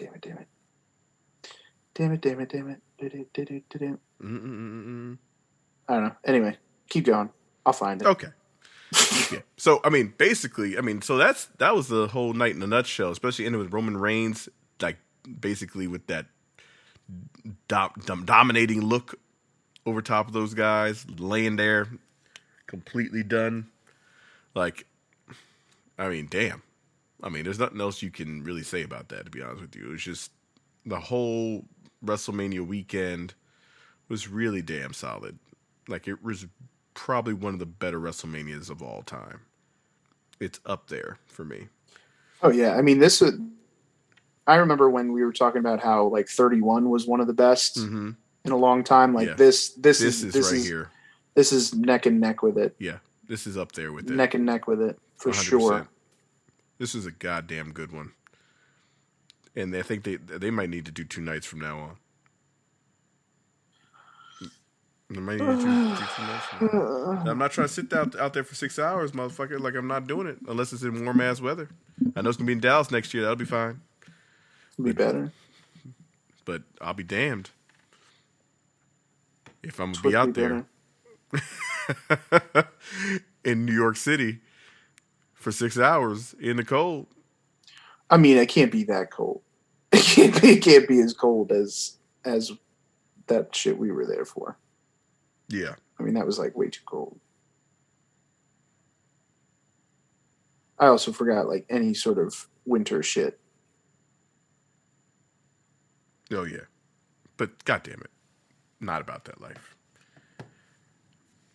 Not about that life. Anyway. But yeah, that was the whole shit right there. All WrestleMania weekend. Amazing, actually. NXT, WrestleMania. I thought they were like neck and neck as far as like just overall shit. I really did. Like, I know the NXT matches were better, but just overall fucking adding the entertainment aspect to everything, blah, blah, blah. WrestleMania was right up there with that shit. Really enjoyed the whole thing. And it's hard. Like, I can't say that all the time, especially when NXT popped up. It's been really hard for them to kind of come up the next night and try to deliver. Very, very tough. Mm-hmm. Okay, I found it. Did you? Okay. So I was talking to my friend Dan, and he was like, "You know what? I'm gonna put on WrestleMania because like I guess there's like nothing else to watch." I was like, "Okay," because he normally didn't watch wrestling. Mm-hmm. So it was during the Kevin Owens Sami Zayn match. So he was like, "So who are we rooting for here?" I was like, "Well, I mean, I like Kevin Owens, but either way, this should be good." He goes, "I need Tormund to win." I didn't realize he looked like fucking Tormund from Game of Thrones. The fucking big red-headed dude. He does. I was like, what the fuck? I said, who? I said, oh shit! I just popped like, in my head. That's exactly what I was like. Like. I was like, Tormund. And I'm like, oh fuck, Game of Thrones, that motherfucker. Ooh, who's the big woman? Who was in love with Brienne of Tarth. Yep. Who's the big woman? I was like, oh yes, shit. Sir. Yes, that's exactly who he looks like. And you know who else looks like him? You know who actually really looks like him is damn it. What's his name? Well, he's smaller. Who's with Seth Rollins? Oh, Buddy Murphy. Buddy Murphy looks like that motherfucker too. That's facts. That's facts. Yeah. In love with that big woman. Yes, sir. Who's that big woman? I love that shit. I love that motherfucking character, dude. Yes. Like, all through that. Side note, Ronald Acuna is a fucking beast, man. He got 2 homers a night. Does he? Yeah. Oh, that's good for my fantasy team. Yeah, same for me. 2 homers a night, a double, 4 RBIs. He's been putting in the work. 3 runs. Oh, he's a fucking monster. What is he? He's already got 4 this year, doesn't he? What? 4 homers? Oh, I think. Or is that more now? I think he has like 6. No, he will. I guess after tonight, Yeah. he's got 6. Yeah, he's got 6 now. Yeah. He's already fucking crushing shit. I mean, Aaron Judge also had 2 home runs today, but they still didn't win. Oh, fuck. Well, we might not win either. We've been sucking balls. Our bullpen is ball sack. a ball sacks. Anyway. A bigger balls. A bigger ball. All right. So enough of this WrestleMania shit. Boom, boom, boom. Great. I'm super glad, actually, that nothing was terrible. Now, coming up this weekend, we got this motherfucking Frogsport, son. Matt Makowski's Frogsport step onto the Lilypad. Mm-hmm. And I'm ready. I'm ready. Yeah. I got my bracket up, ladies and gentlemen. Oh, are you going to do a bracket? We're going to do this bracket. I got my bracket up. Okay. I'm ready to make it happen. I want to see how this goes. I'm more excited about this bracket than I was the NCAA tournament bracket. Facts. Like, and that's real. That's not, that is a shoot, ladies and gentlemen. Okay, like that is some real ass shit. Okay, so I'm very excited about this right here. So you'll fill out a bracket, right? So this is all your opinions. Yes, these are all your thoughts, but. Right. I'll go through it because I'm familiar with these guys. Okay, so what I have in front of me, I'll take us through the bracket. Okay, so right here, right. I'm gonna choose as I can go through. All right. Yeah, I mean, I figure we go. Opening session first. Okay. And then we roll through, and then you can make each pick as we go here. So I got Yoya and Boomer Hatfield in front of my face right now. Yeah. So that's going to be the first match. That's going to air on Saturday. In fact, that matchup is going to air this coming Saturday on the Independent Wrestling Facebook page at 7:30 p.m. So April 17th. That's going to be our opening session match. So Yoya, which he has competed on the GCW Bloodsport already. Okay. He's got some background, and obviously he's got wrestling background, but he also has some kickboxing and a little BJJ background in him as well. But then you got Boomer Hatfield, who does a lot of like lucha libre. Definitely has a really strong like amateur wrestling background, and he is a staple of Camp Leapfrog, and he does own a pinfall over a very good professional wrestler, very accomplished athlete. So who are you thinking, just based off what you see from this tail of the tape? Which, by the way, if you go fill out your own bracket, yes, you at home, go filling out your own bracket. You can do that at tinyurl.com/frogsport. You will actually see the tail of the tape graphics when you go to make your choices. So that can help you out here. But we'll let Sweats weigh in here and see what his pick is going to be. Okay. So this just might be from straight up biased because I have seen Boomer Hatfield more than I've seen Yoya. Okay. But based off what I've seen from Boomer Hatfield, I'm going to choose him as the victor. All right. So you're going Boomer Hatfield for that matchup. Click. Okay. I clicked it. All right. So then the next matchup is Molly McCoy versus Jordan Blade, who Jordan Blade's another one making their Leapfrog debut here on Frogsport. They have a very strong background in Brazilian Jiu-Jitsu and also has like some of the sort of like MMA type fighting style. I don't remember if she was on one of the blood sports, but I know she's done a couple events like that. Okay. And then obviously we got Molly McCoy, the grittiest in the game. We've seen her hockey style fighting, got bare knuckle brawling, all that kind of stuff, and just one tough cookie. So, but she's also a Camp Leapfrog stalwart. She is, and again, Jordan Blade looks real tough. Jordan Blade looks super duper tough. Molly McCoy is a tough motherfucker. The way she came back and out of the tag team, the trios. Yeah, you can't forget that. I gotta go out. I gotta go with her. I gotta go with Molly. All right. So yeah, because that was a strong comeback. He had that toe injury, came back, helped your team with Boomer Hatfield. In fact, to the trio finals, the trios cup for Christmas trios. Yep. All right. So you're going with Molly. Yes, I am. Okay. Now, before we keep going, did I tell you what these rules are for Frog Sport? Oh, please. Okay, because I don't know if that's going to change any of your decisions. Okay. So a match can only be won by submission, knockout, or ref stoppage. There's no pinfalls. And there's also no countouts, no disqualifications. However, there is an honor code that you're really not supposed to like do any like eye pokes or low blows or any of that kind of stuff. But it just goes against the code of conduct. It's not going to necessarily result in a disqualification because really these are no holds barred matches. Understood. With those three outcomes, it's either a knockout, a submission, or a ref stoppage. That's how you can win. So no pinfalls. I don't know if that changes any of your decisions or not, or if you're going to stick with them. I'm going to stick with it. You're going to stick with it. Mm-hmm. Okay. Yeah. And then I believe, trying to remember if the because I don't have the rules in front of me, but I don't remember if we have like the rope break rules or if that was just kind of like pure kind of things. But anyway, the next matchup is the viral villain Violence against the Voodoo God Bones, which we have seen both of these guys on Camp Leapfrog. But a little fun fact is that Violence does have a pretty strong MMA background. In fact, he is going to also be participating in a celebrity boxing event in June. So he not only wrestles, but he does know boxing, kickboxing, Brazilian jiu-jitsu. So he does have that background. However, Bones has this background in voodoo wrestling, which I don't know if you've seen that. Have you ever watched the documentary The Wrestlers? It's on Vice. No. Okay.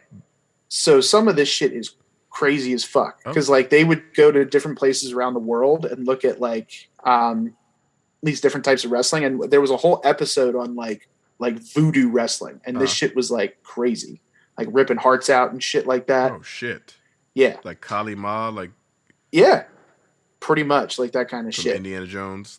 Yeah. In the Temple of Doom. I'm just the reason. I mean, Kali Ma. That's yeah. Anyway, Kali Ma. Kali Ma. Shucks. But I mean, he's also like just kind of like, to me, he's this wild card, because we've seen him compete, like a wild card, but he's just a total wild card, like just crazy as fuck to me. I mean, both these guys are crazy as fuck. You know what I mean? So who do you got? Taking a look at it, who do you got? I mean, I don't know why, but this voodoo shit. I mean, I don't. This Kali Ma shit might be the thing. I like Violence, but something about some voodoo shit that got me. I'm going with Bones. Okay, all right, going with Bones. Going with Bones. Going with Bones. Okay, very good. All right, so then your next one is the namesake Matt Makowski. So we got Matt Makowski's Frogsport against another Leapfrog newcomer, Blackstrom. Mm. This dude looks nasty dangerous. I mean, Blackstrom does have a solid karate mixed martial arts background. Mm-hmm. He's also wrestled in Europe quite a bit, so he's used to them tough motherfuckers over there. Gotcha. Style.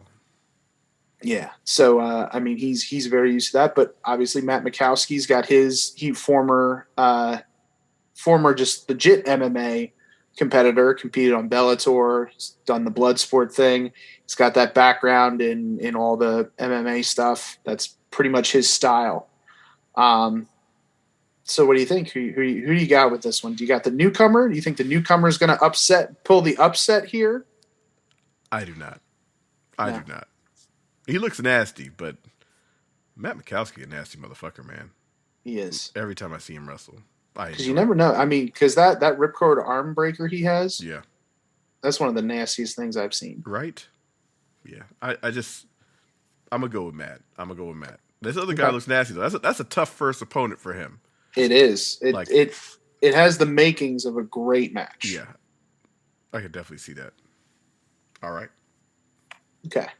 So then our next match is very interesting. So now we've seen both of these competitors at Leapfrog before. We've got Abby Jane, who is one of the crowd favorites, strong crowd favorites, fan favorites of Camp Leapfrog, going up against probably one of the more nefarious villains, shall we say, of Camp Leapfrog, Mr. Darius Carter. So we know Darius Carter has a very solid background in that old school catch-as-catch-can wrestling. And then Abby Jane, I mean, she maybe MMA is not necessarily her forte, but we know how she can move in the ring, and she's been very impressive so far in her young career. So who do you think takes it here? So you said there's no pinfall. No pinfalls. It's submission, knockout, or ref stoppage. I saw what Darius Carter did. I gotta go Darius Carter. Because he almost set Brad Rush on fire? That's correct. That's literally the only reason why. Can't forget that. And I don't know. And this is no disrespect. I gotta see if I'm wrong, I gotta see a mean streak from Abby Jane to make it happen. It's gotta be a nasty streak. That's fair. All right. So you're going Darius Carter. I am. All right. Okay. So then the next matchup, we got a Camp Leapfrog stalwart, Saber Dorado, against another newcomer, Nolo Kitano. So Nolo Kitano, the Ghetto Samurai, he's got a background in Taekwondo. That's the strong background he has. But Saber Dorado has a strong background in judo and boxing, as well as lucha wrestling. And we've seen him wrestle many times at Camp Leapfrog. Yes. Always an impressive competitor. So who do you think you got in this matchup here? Oof. That is tough. This is a tough one for me. I think I'm going to go with the newcomer. And the only reason I'm doing that is because this hood fighting, that might come in handy. The hood fight. I did forget to mention the hood fighting. That is important. He doesn't know karate. He knows crazy.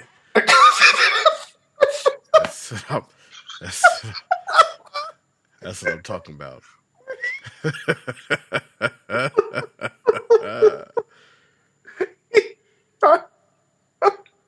He knows crazy. Yes, that's an old James Brown line right there. God damn it. He knows crazy. That got me good. All right. Shit. Okay. So next matchup, and we have quite a few newcomers in this tournament. I see this, yeah. But a lot of these newcomers bring a strong background. It's a good thing, man. It's a good thing. Listen, we always welcome new campers. Yep. We are always open to that. But we got Janai Kai, who has a strong background in Taekwondo, Muay Thai, kickboxing, and she's also known as the baddest black belt. And she's done some Bloodsport stuff too. In fact, she was just on the most recent Bloodsport with I think Yo-Yo was on there too. I did see that. And Makowski was on there. So she was also on the most recent Bloodsport. I saw her on that card. Yeah.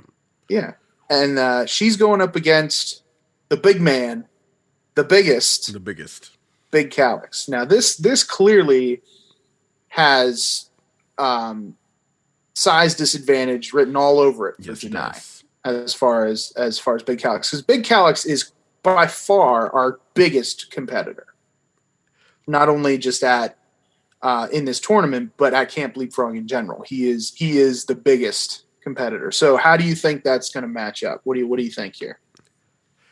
The only thing that is giving me pause, if Janai Kai, because I see Taekwondo, Muay Thai, and kickboxing on there, all formidable.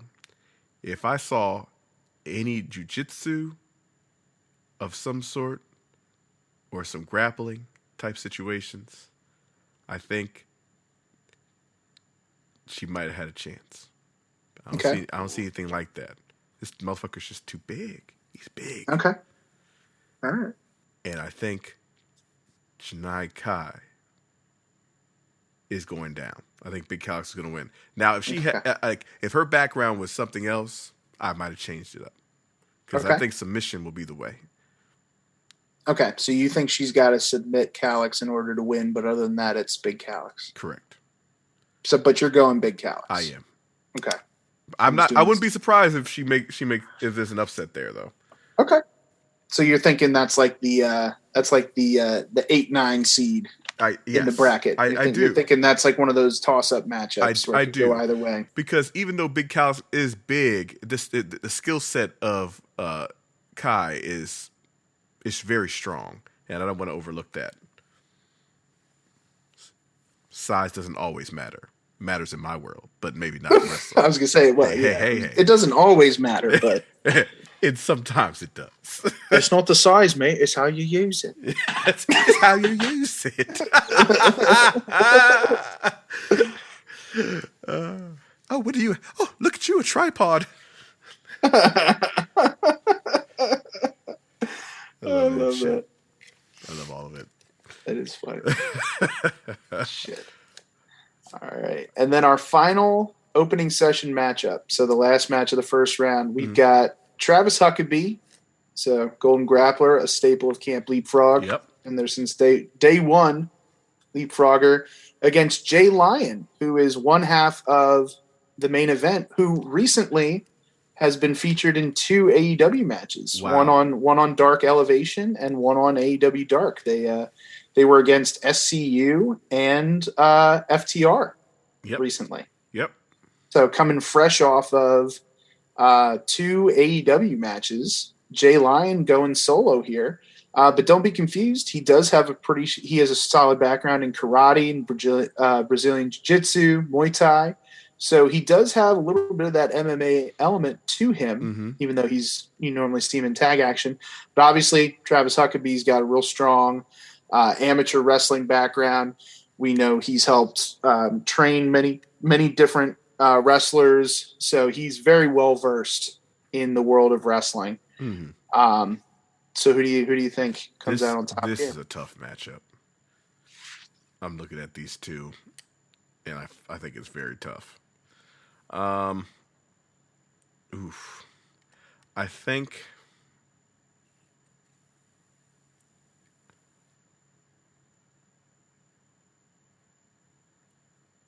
I think the wrestling is going to come into play here real strong.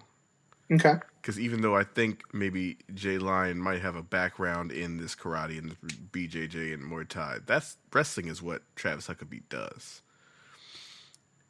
And I think that's going to be key.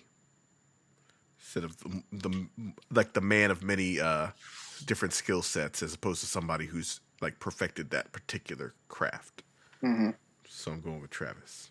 Fair. Even though he does have that he has that nasty cravat driver that I love. Yeah. Every time he pulls that out. Yeah. Oh. Such a good move. So I'm gonna go and he's training to wrestle a bear too. Oh, by the way. Oh, so, I mean, there you go. Well, damn. In order to beat a bear, you might have to beat a lion first. There you fucking go. That's fucking it. All right. So I made it.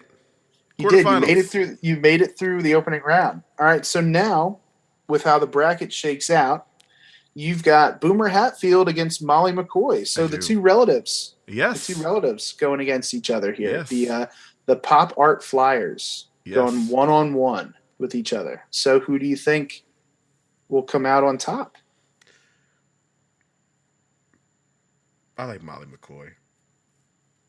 You like Molly in this one? Mm-hmm. I just think she's super tough. Okay. So you're giving her that tough edge over Boomer Hatfield. Yep. All right. I am. Okay. She's super tough. She's hard to move. Okay. Got a nasty streak. That's true. Does. You don't want to mess with a hockey bitch. No. No, you do not. Don't want to mess with that. They're tough as fuck. So, all right. So you got Molly moving on. Now our next matchup here, quarterfinals, is Bones and Makowski in your bracket. So, who do you got moving on in your bracket here? I have Makowski. I have Makowski moving on, even though the voodoo scares me with the Kali Ma. This again, Makowski's just nasty. So you think Makowski's got enough up his sleeve to overpower the voodoo shit? I do. Right. Okay. I do. Very interesting. Okay. I do. All right. So then next matchup is Darius Carter versus Nolo Kitano in your bracket. So what do you got? What do you got as your prediction here? I think Darius Carter is a brutal motherfucker. I haven't seen Nolo Kitano. Okay. But what I did see of Darius Carter was really, really nasty. I'm going with Darius Carter. So you're going Darius. I am. Okay. All right. Picking the known with the versus the unknown. That's right. Element. All right. Okay. And then our last quarterfinal matchup here, you got Big Calix and Travis Huckabee. Travis Huckabee. You think you're going Travis? You're going Travis to take down the big man. I am. Okay. Why do you think that? Why do you think he's going to take down the big man? For a couple reasons. Again, it's the grappling aspect. It's the grappling aspect for me because I don't know. Big Calix's background is just big. He's just a big motherfucker, and I like the people with some skill sets like wrestling, those sort of things, can take down a big man like that. I think that can happen. Okay. And once he's down, he's down. Fair. That's fair. And the bigger they are, the harder they fall. The harder they fall. All right. Travis is going in. So going Travis. Okay. So then we got the semifinals. So you've predicted in the semifinals Molly Mccoy versus Matt Makowski. That sounds like a banger of a matchup. Doesn't it though? It does. It sounds like a banger of a matchup. Damn. That sounds like this sounds really good to me right now. I'm still going Matt. Matt's going to win, but Molly is going to give him everything she's got. Okay. Everything she's got. So you think this will come down to the wire? You think it's going to be a barn burner? I think it just comes down to skill set, to be honest with you. Okay. But if this was a traditional wrestling match, I would give Molly more of a chance, only because she can go ahead and get like a quick pin or something like that, or roll up, something like that. You never know in those type of matches. But because of what this is, I will go Matt. All right. Okay. To the death. Fair enough. Then we got Darius Carter and Travis Huckabee in your semifinals. Now, this should also be a very interesting matchup. I know. And this is why I'm going this way. Okay. I'm picking Travis Huckabee. Ooh. Okay. All right. So you're thinking Travis can out-wrestle Darius. Yes. I think he can out-wrestle Darius. And even though Darius has that mean streak, I think Travis is a nasty motherfucker too. Okay. And I think that will overcome that. I think a lot of this, I would imagine Travis's game would be, again, grappling, maybe getting into a submission of some sort. In that way, I think Darius Carter, even though his catch can, I don't know if that's going to be as effective in this, but he does have that nasty mean streak. And I think that might come into play. It'll be close, but I think he might catch him with something, Travis, in some sort of hook or submission. I don't know what his submission move is, but I think it might be in that area there. Okay. So all right, Travis. All right. So then for your finals, you've got basically the combination of Salt the Earth here. I do.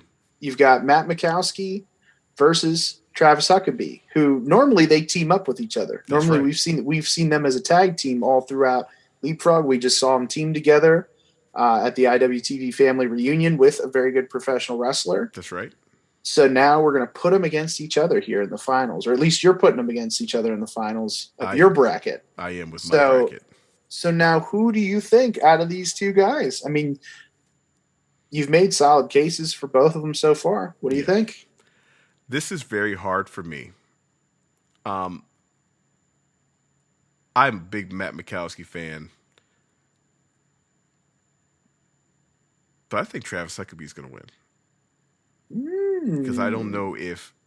I know Matt Makowsky and them are tag team. I don't know if his heart will be in it. But I think Travis Huckabee might have something to prove. Okay. So therefore, I am picking Travis Huckabee. So you're giving the edge to Travis Huckabee. I am. All right. All right. There Well, there you have it. And now your so there's your prediction. I'm in. So you've got Travis as the top winner. You got him as your champion. I do. All right. So now the way it works, it does work like March Madness, which you can read this in the rules and terms and all that kind of stuff. But it does work like March Madness, where each opening round match you correctly predict, you get 1 point. Mm-hmm. Every quarterfinal round match you correctly predict, you get 2 points. Semifinals, 5 points, and then if you predict the champion, you get 10 points. Ooh. You know, it's March Madness style. Yeah. So, but also before you submit that, I just want to make sure you fill in your tiebreaker form. Oh. So don't forget to fill that out. Did you forget to fill that out? I guess so. You goddamn asshole! You can't forget to fill that out. You got to click on that. That's important. We're, In fact, if you're gonna fill that out, how do I do you got to fill out the tiebreaker form. I'll show you how to do it off air. Okay. I don't want to bore everybody with like going back through all the shit. But that's what it's going to be really important because it's back on it's on the screen. So you actually got to do it on the sign up screen. Oh, okay. That's where you got to do it because there's 2 links. You know, if you watch my video on how to do this, I even put a video out there for the world. Video? I put a video out there in the world. Motherfucker. Actually, what you can do is you can go to the the rules and terms because it is on there as well. It's on there as well. Okay. So go to the rules and terms tab. Got it. You'll see there's like I don't know why it doesn't show up as like red or whatever, but there's like a section under if 2 or more entrants for tie for first place, the tiebreaker procedures, and you'll see something's highlighted like underlined. Yeah. You click on that and that'll take you to the tiebreaker form. Okay. So if you forget to do that, people, go back to the rules and terms, click on that link. That'll take you to the tiebreaker form. Because if we do have a tie as far as points go, then we go to the tiebreakers, which our tiebreakers are what's the winning outcome of the final matchup. So is it a submission, a knockout, ref stoppage? Gotcha. I put other because it could go to a time limit draw. You never know. But then after that, it would go sudden death anyway. Because there are time limits to the rounds. Like each first round match is 5 minutes long. Right. It's like a 5-minute time limit. Next round's 10 minutes. Next round's 15. And then I think the final's 20. So that's why the second tiebreaker is bell to bell. How long the final matchup will be. So how long you think that match will go. And then the third tiebreaker, if necessary, is the total combined time of all tournament matches, which we do have several matches that are not on the tournament on Frogsport, which will be announced in the coming days. I don't want to spoil anything of that. But all the total combined time of all the Frogsport tournament matches. So that's the opening session, quarterfinals, semifinals, and finals all together. So make sure you fill that out so you can get your tiebreaker in there. So, but you don't have to say what your things are. We don't have to go through those. We don't want to give that away because then somebody could tie you. Wait, how many matches are there total combined?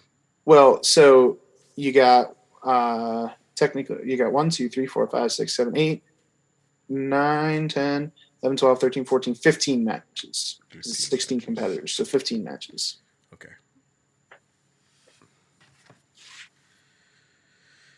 "15 matches. What is up with this, man? This is craziness. Another no-hitter. Isn't it a perfect game, or did he blow the perfect game? Allowed first base runner on a hit by pitch. Oh, ain't that a son bitch? Ain't that a Because it was a bitch? perfect. It was a perfect game going into the ninth. Yeah.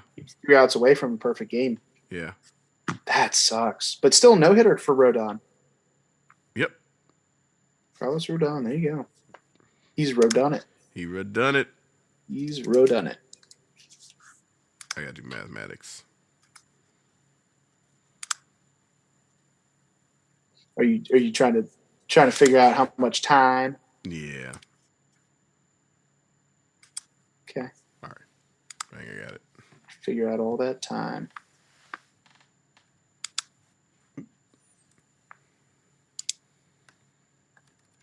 All right. Cool. All right. Well, I mean, and now you can. So you've got your bracket in there.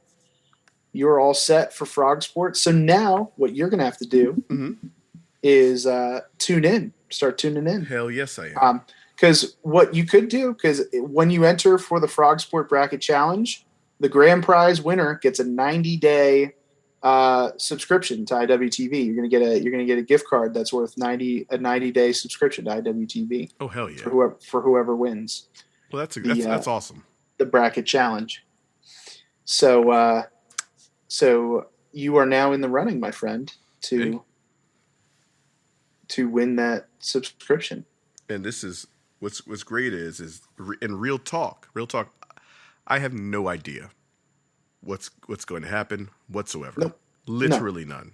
I like it like that in general. Like I like to be surprised. Yeah, these were your balls, honest picks. There's no influence. I didn't even see the bracket. Yeah. Until we just did it just now. Yeah. So that's how clean this was. No research. I just went in, bam. I knew some of the opponents thanks to Camp Leapfrog and maybe seeing them in various other things on IWTV. Mm-hmm. But other than that, this is very clean. And yes, there was a little bias involved. But hey, what you gonna do? Well, that's how you do it, though. You know, what you gonna do?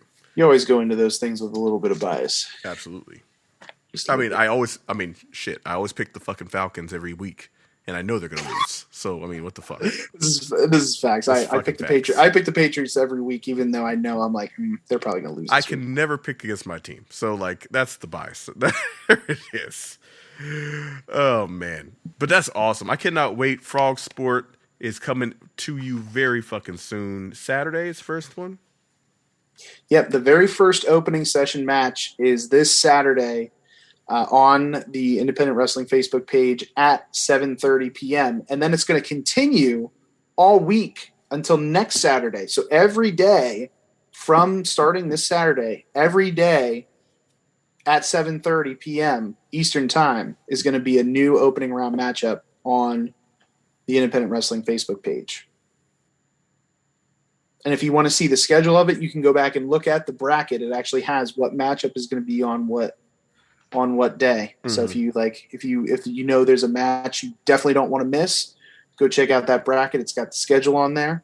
But yeah, all of the opening round matches are going to air on the the Independent Wrestling Facebook page.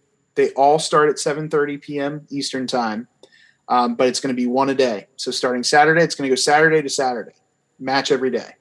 Because then Sunday, April 25th, which is not this coming Sunday, but next Sunday, is when the conclusion of the tournament and a couple of non-tournament matchups are going to take place on IWTV. Exclusively streaming on IWTV is where the conclusion of the tournament's going to be.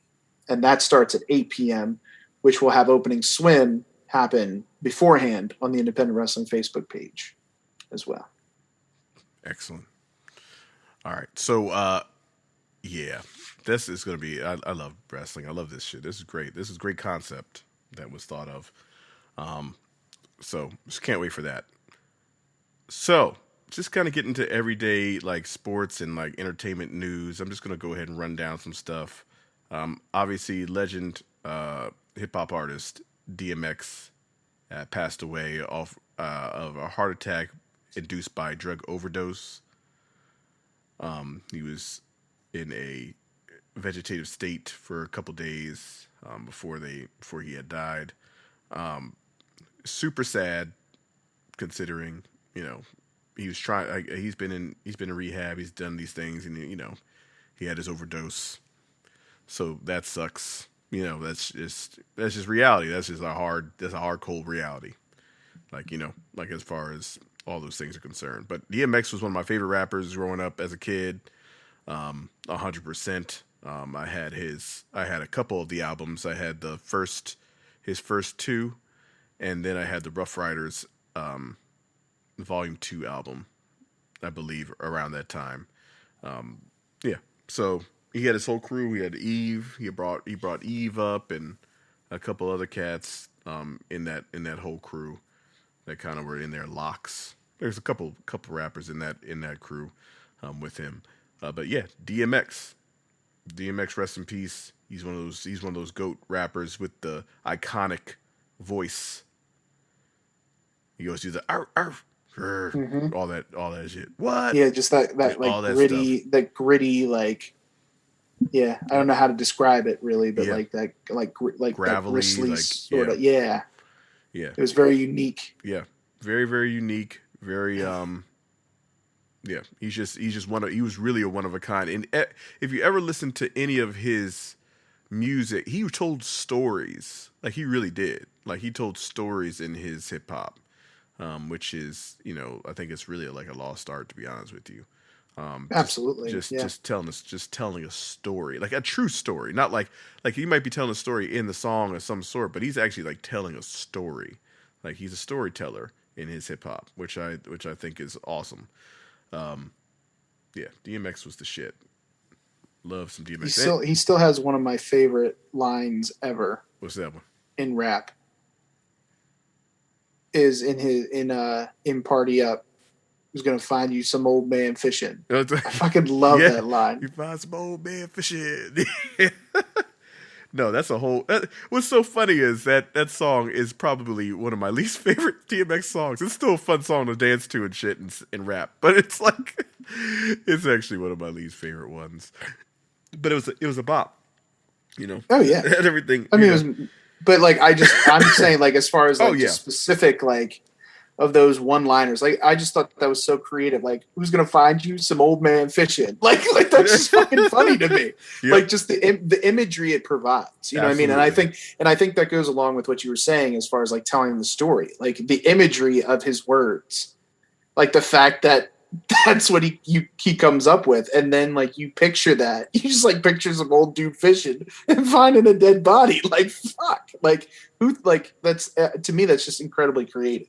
Oh yeah, absolutely. You know what I mean? So like that's, it goes to what you said as far as like, telling the story and like all that kind of shit. Like, I just thought that was incredibly brilliant, because like every time I just picture some old man and some ass like fucking waiters in a bucket hat. All of a sudden there's like just dead dude. Yeah. No. Who's gonna find you some old man fishing? And he's in some of my cult favorite movies, like Romeo Must Die. With Jet Li and Cradle to the Grave, like a couple of those. Like, those are some of my favorites. I mean, because first of all, it's kung fu. I like kung fu, so like all that shit. Especially Romeo Must Die. That's a good one for sure. So yeah, rest in peace, DMX. So this Philip Adams dude, I know we're talking about off air, but Philip Adams, he played for the Falcons, and I barely remember him. I don't think he was there for very long. And he's played for several other teams in his career. I mean, I think he'd been around. I can't remember teams he played for, but he's a journeyman, essentially. Yeah, he played for 1, 2, 3, 4, 5, 6, 7 teams. His last team was the Falcons. And then he had been in the league for a while. He killed 6 people. Yeah. And then he killed himself. Now, this is a CTE situation, and there's no other way. I mean, it has it. I was gonna say that has it written all over it for a couple reasons. Okay, and this is for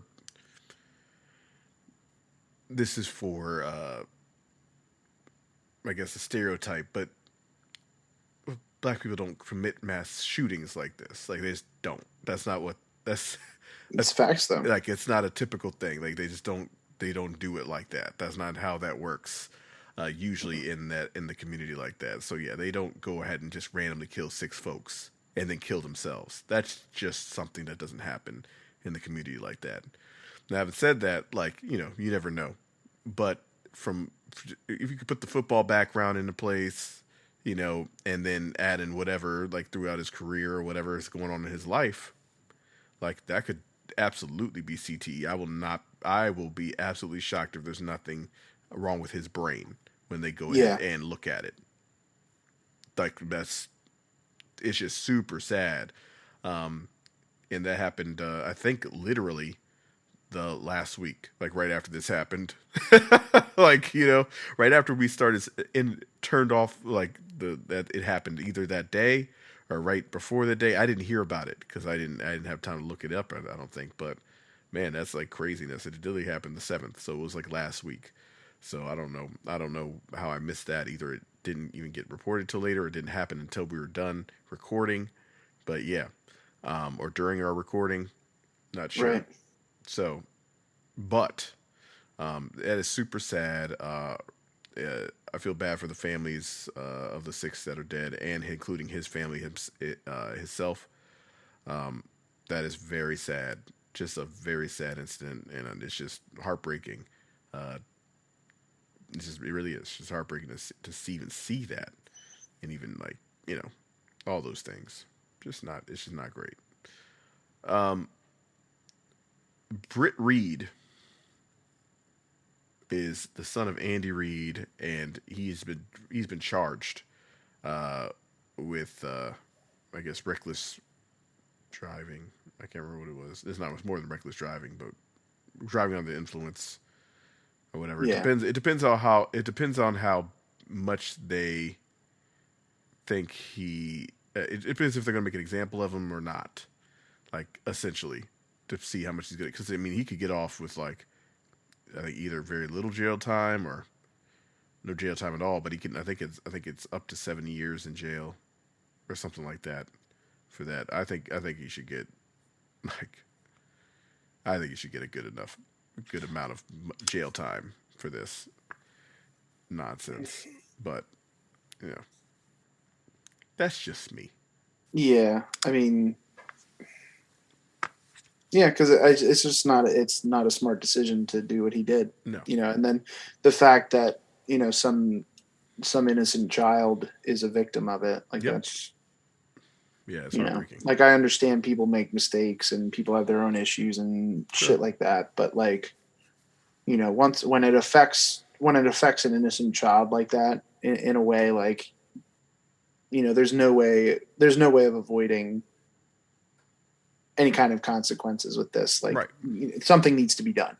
100%. Something needs to be done about that, you know, and, like, either lessons need to be learned, or, like, he just needs to get the, like, least. I mean, and clearly dude's got to get the help. Yeah, like, clearly dude's got to get the help for what's, you know, because, like, I'm pretty sure this is not the first time shit has happened. Yeah. And I definitely know this is not the first time shit has happened in that family. Yeah, so, that family has been a mess, right?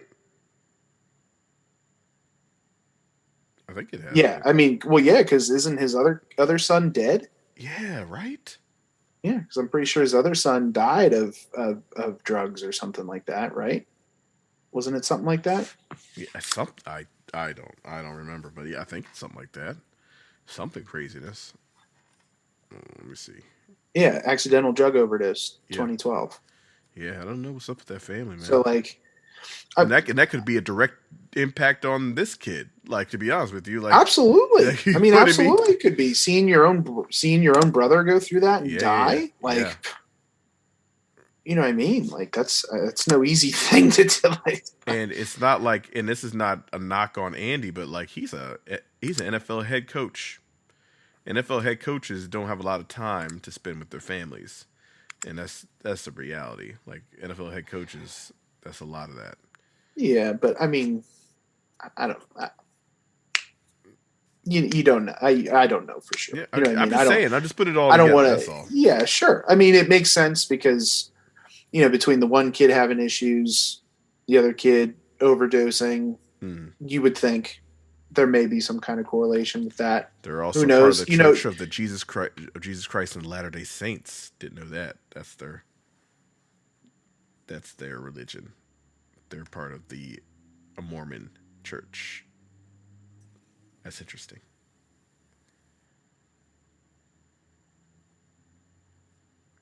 There you go.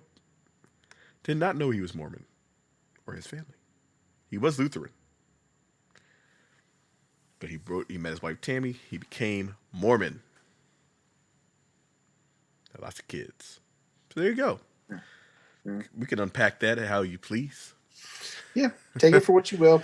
Take it for what you will, but it does not change the fact that this dude got fucked up and he needs some therapy. And a he needs a 5-year-old AA, girl suffers for that. And he needs AA. He needs therapy. He needs. Yeah, I mean, clearly the dude needs help. He needs help. He needs to be punished. He needs to be punished for what happened because it's not right. Nope. Yes, he absolutely. There's no way around it. But the dude clearly needs help. Like that's the main thing. Absolutely. So that he can come back to society and not do this shit. You know what I mean? 100%. Like that's the long and short of it. Like that's what these people need. Is just like that's big facts. And then of course we have Deshaun Watson. One woman drops a lawsuit against him. I guess felt like they didn't have enough evidence to add her in this situation here. Again, not all these. The problem is that not all these are going to be legit. That's just reality. Not all these are going to be legit. We know this. I saw something about Yasiel Puig too recently. Just sidebar about him, but he kept the receipts.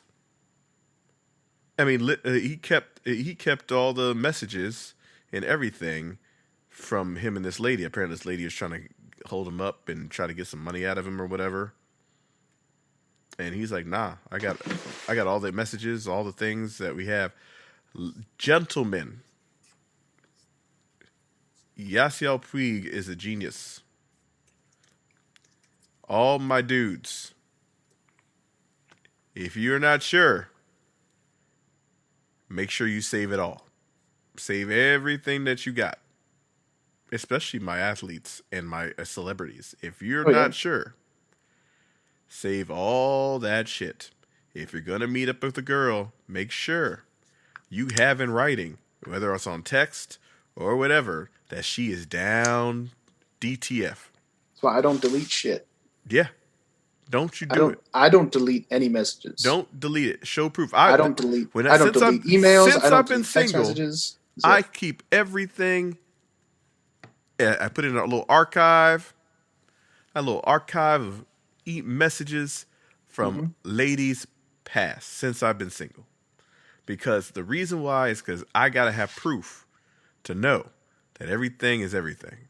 That's it. I got to know I know. So if something goes down, hey, hold up, time out, pause. I got proof here. You know what I mean? I got proof here.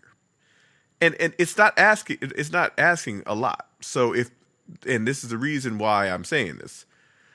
Girls got to go through a lot. Like on the flip side, girls got to go through a lot of shit with guys. Like, you know what I mean? Between the sexual harassment and all this shit, like, feeling safe with the guys, right? That's on the one end. So obviously girls are super cautious for the most part. All right. And on the flip side, some girls are going to try to do you dirty. You got to protect yourself as well. All right. So you got to make sure that your shit is saved. You got to make sure that in writing at some point, she's like, oh yeah, I'm down. You got to keep it, screenshot it, send it to your friends, like send it out into the world, like not into the internet, but just send it out to your folks. Like, hey, I'm with so-and-so tonight. Click. Let them know. Let your people know. Yeah. Like, here's where I'm going to be. I'm going to be here. I'm going to be here tonight. Let somebody know. Homegirl is at. Here's the text message. Bam. Celebrities especially. Any type of somebody with some status especially. Because even if you cheated on your wife or whatever the hell the situation is, at least you didn't like sexually assault somebody. Mm-hmm. You can get past the cheating. That sexual assault shit, you cannot. That's a stain on your fucking record. Sexual harassment, even that light shit. Like, I know sexual harassment is not light, but you know what I mean. I'm talking about as far as sentencing goes, or public view goes. No. If sexual harassment, if you're sexually harassing somebody, but you're like, no, wait, no, it's not sexual harassment. This is what the conversation was led to. This is what happened in the conversation. Oh, okay. You know, how could it be sexual harassment if we slept together the next night? Oh, okay. Right? But if you never had proof you slept together, then what are we doing? Like, that's you gotta have that proof. You gotta have that proof. You gotta have something. So make sure you know. Like, oh, I'm coming overnight. Keep all that shit. Save all that shit. That's for all my dudes. That's real. That's real. Because this Deshaun shit is crazy. Like, even like just for shits and giggles, let's say he's innocent of all of this, right? Yeah. That's just for shits and giggles. He's innocent of all of this stuff. Because, to be honest, like he's not guilty until, you know, it's proven. He's innocent until proven guilty, right? We put guilt on him because, like, ooh, damn, that don't look good. Ooh. But let's say he's innocent completely. That's his fault still. Like he's gotta get the receipts. You gotta have the receipts. Be like, oh no, hold up. No, I got it right here. The homegirl said she's gonna blow me for an hour. Like, you gotta get that shit in writing. Like, you know what I mean? She said she's gonna grab my balls tonight. You know what I mean? Get that shit in writing. My guys, my dudes, please, for the love of God. I'm tired of seeing this weird shit happen. Yeah, for sure. All right. That'll do it this week for the Sweatshop Podcast. Please like, follow, share, all those things. Subscribe. We are now on Anchor FM, on Spotify. We are on Facebook. Yes, sir. You can just look us up at the Sweatshop Pod, or just type in the Sweatshop Podcast. We're going to be on all those on the HTW Podcast Network, I may add. And also, you can follow us on Twitter. You can follow us on Instagram and on Facebook as well. So we're on all those things. All right. Go ahead, brother. Because there's a lot of stuff to plug. So, go. So, well, I'll start off with all of the HTW, since we were talking about the HTW Podcast Network stuff. You know, we are on here on the HTW Podcast Network, but also we are continuing to expand the horizons of the HTW Podcast Network. So not only do you get the Sweatshop on there, the Sweatshop Podcast, not only do you get High Tension Wellness on there, not only do you get Moran and Friends on the HTW Podcast Network as well, but now we also have the Positive Wrestling Podcast featuring Stephen Baker, a.k.a. Formerly known, or I should say FKA, formerly known as King Leone. He's got his podcast on there. And then also debuting this week is a very brand new podcast with one of our newest members to the High Tension family. Scott Fineout has a podcast called the Three Ropes Podcast, where he just did an interview with actually another one of our really good friends and High Tension cohorts, Anthony Blackwell of the IWEP Networks. And that's a very, very good interview. So I recommend you check that out. So that's another show we got adding into everything on the HTW Podcast Network. We just keep firing off content for you guys, keep you all intrigued and entertained. So make sure you head to YouTube and click that subscribe button to find the HTW Podcast Network, or you can find us wherever major podcasts are listened to, Anchor, Spotify, you name it, we are there. And that's across the board for all HTW Podcast Network shows, including us truly, Sweatshop Podcast. Then we have, as we talked about earlier, we've got Frogsport coming up with Camp Leapfrog. And that, again, the opening session matches start this coming Saturday, April the 17th at 7:30 p.m. and continue until next Saturday, April 24th. All of them air at 7:30 p.m. on the Independent Wrestling Facebook page.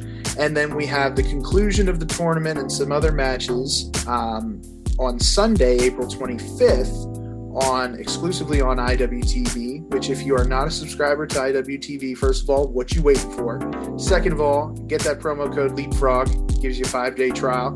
You can go and watch Frogsport, and you can catch up on all of the other Camp Leapfrog shows you may have missed since you're not part of IWTV. But I would say join that now, especially now that you probably have a little bit more money in your pocket because you're not paying for the network anymore because you got that Peacock life. You got that Peacock life. About that, you can go use some of that money for IWTV if you have not previously. Or what you can do is fill out a Frogsport bracket, and then you are entered in for a chance to win a 90-day subscription to IWTV. So all you got to do is go to tinyurl.com/Frogsport, and that'll take you to the bracket. You fill out your bracket, fill out the tiebreaker form, and then you sit and watch the tournament and see how you do. If you want to share your picks on social media, first of all, make sure you tag Camp Leapfrog at Camp Leapfrog, and then use the hashtag Frogsport and hashtag MyFrogsportPicks if you want to share your picks with the world of what you have done as far as your picking of the brackets, and see how close you can get. Who knows? Maybe we might even have a couple perfect brackets. You never know. March Madness, we never get perfect brackets, but we might have a perfect Frogsport bracket. We shall see. But brag about those rights. Fill out your brackets. Watch Frogsport. Again, it's on the Independent Wrestling Facebook page. The opening sessions starting this Saturday and continuing through next Saturday, all at 7:30. Then the main enchilada is at 8 o'clock on IWTV. We'll have opening swim right before that on the Independent Wrestling Facebook page on Sunday, April 25th. Any other news and notes from that, including Edith Surreal's art class, which dropped today. You can check out what happened at Edith Surreal's art class today at Camp Leapfrog across all social media. You can also stay up with the latest on the High Tension Podcast Network, the HTW Podcast Network, and everything High Tension Wrestling. We are at High Tension HTW across all social media platforms. You can follow me at Maestro A. Scott across all the different platforms. I think that's it. Hell yeah. All right, y'all. From me and the Maestro, we're closing up shop.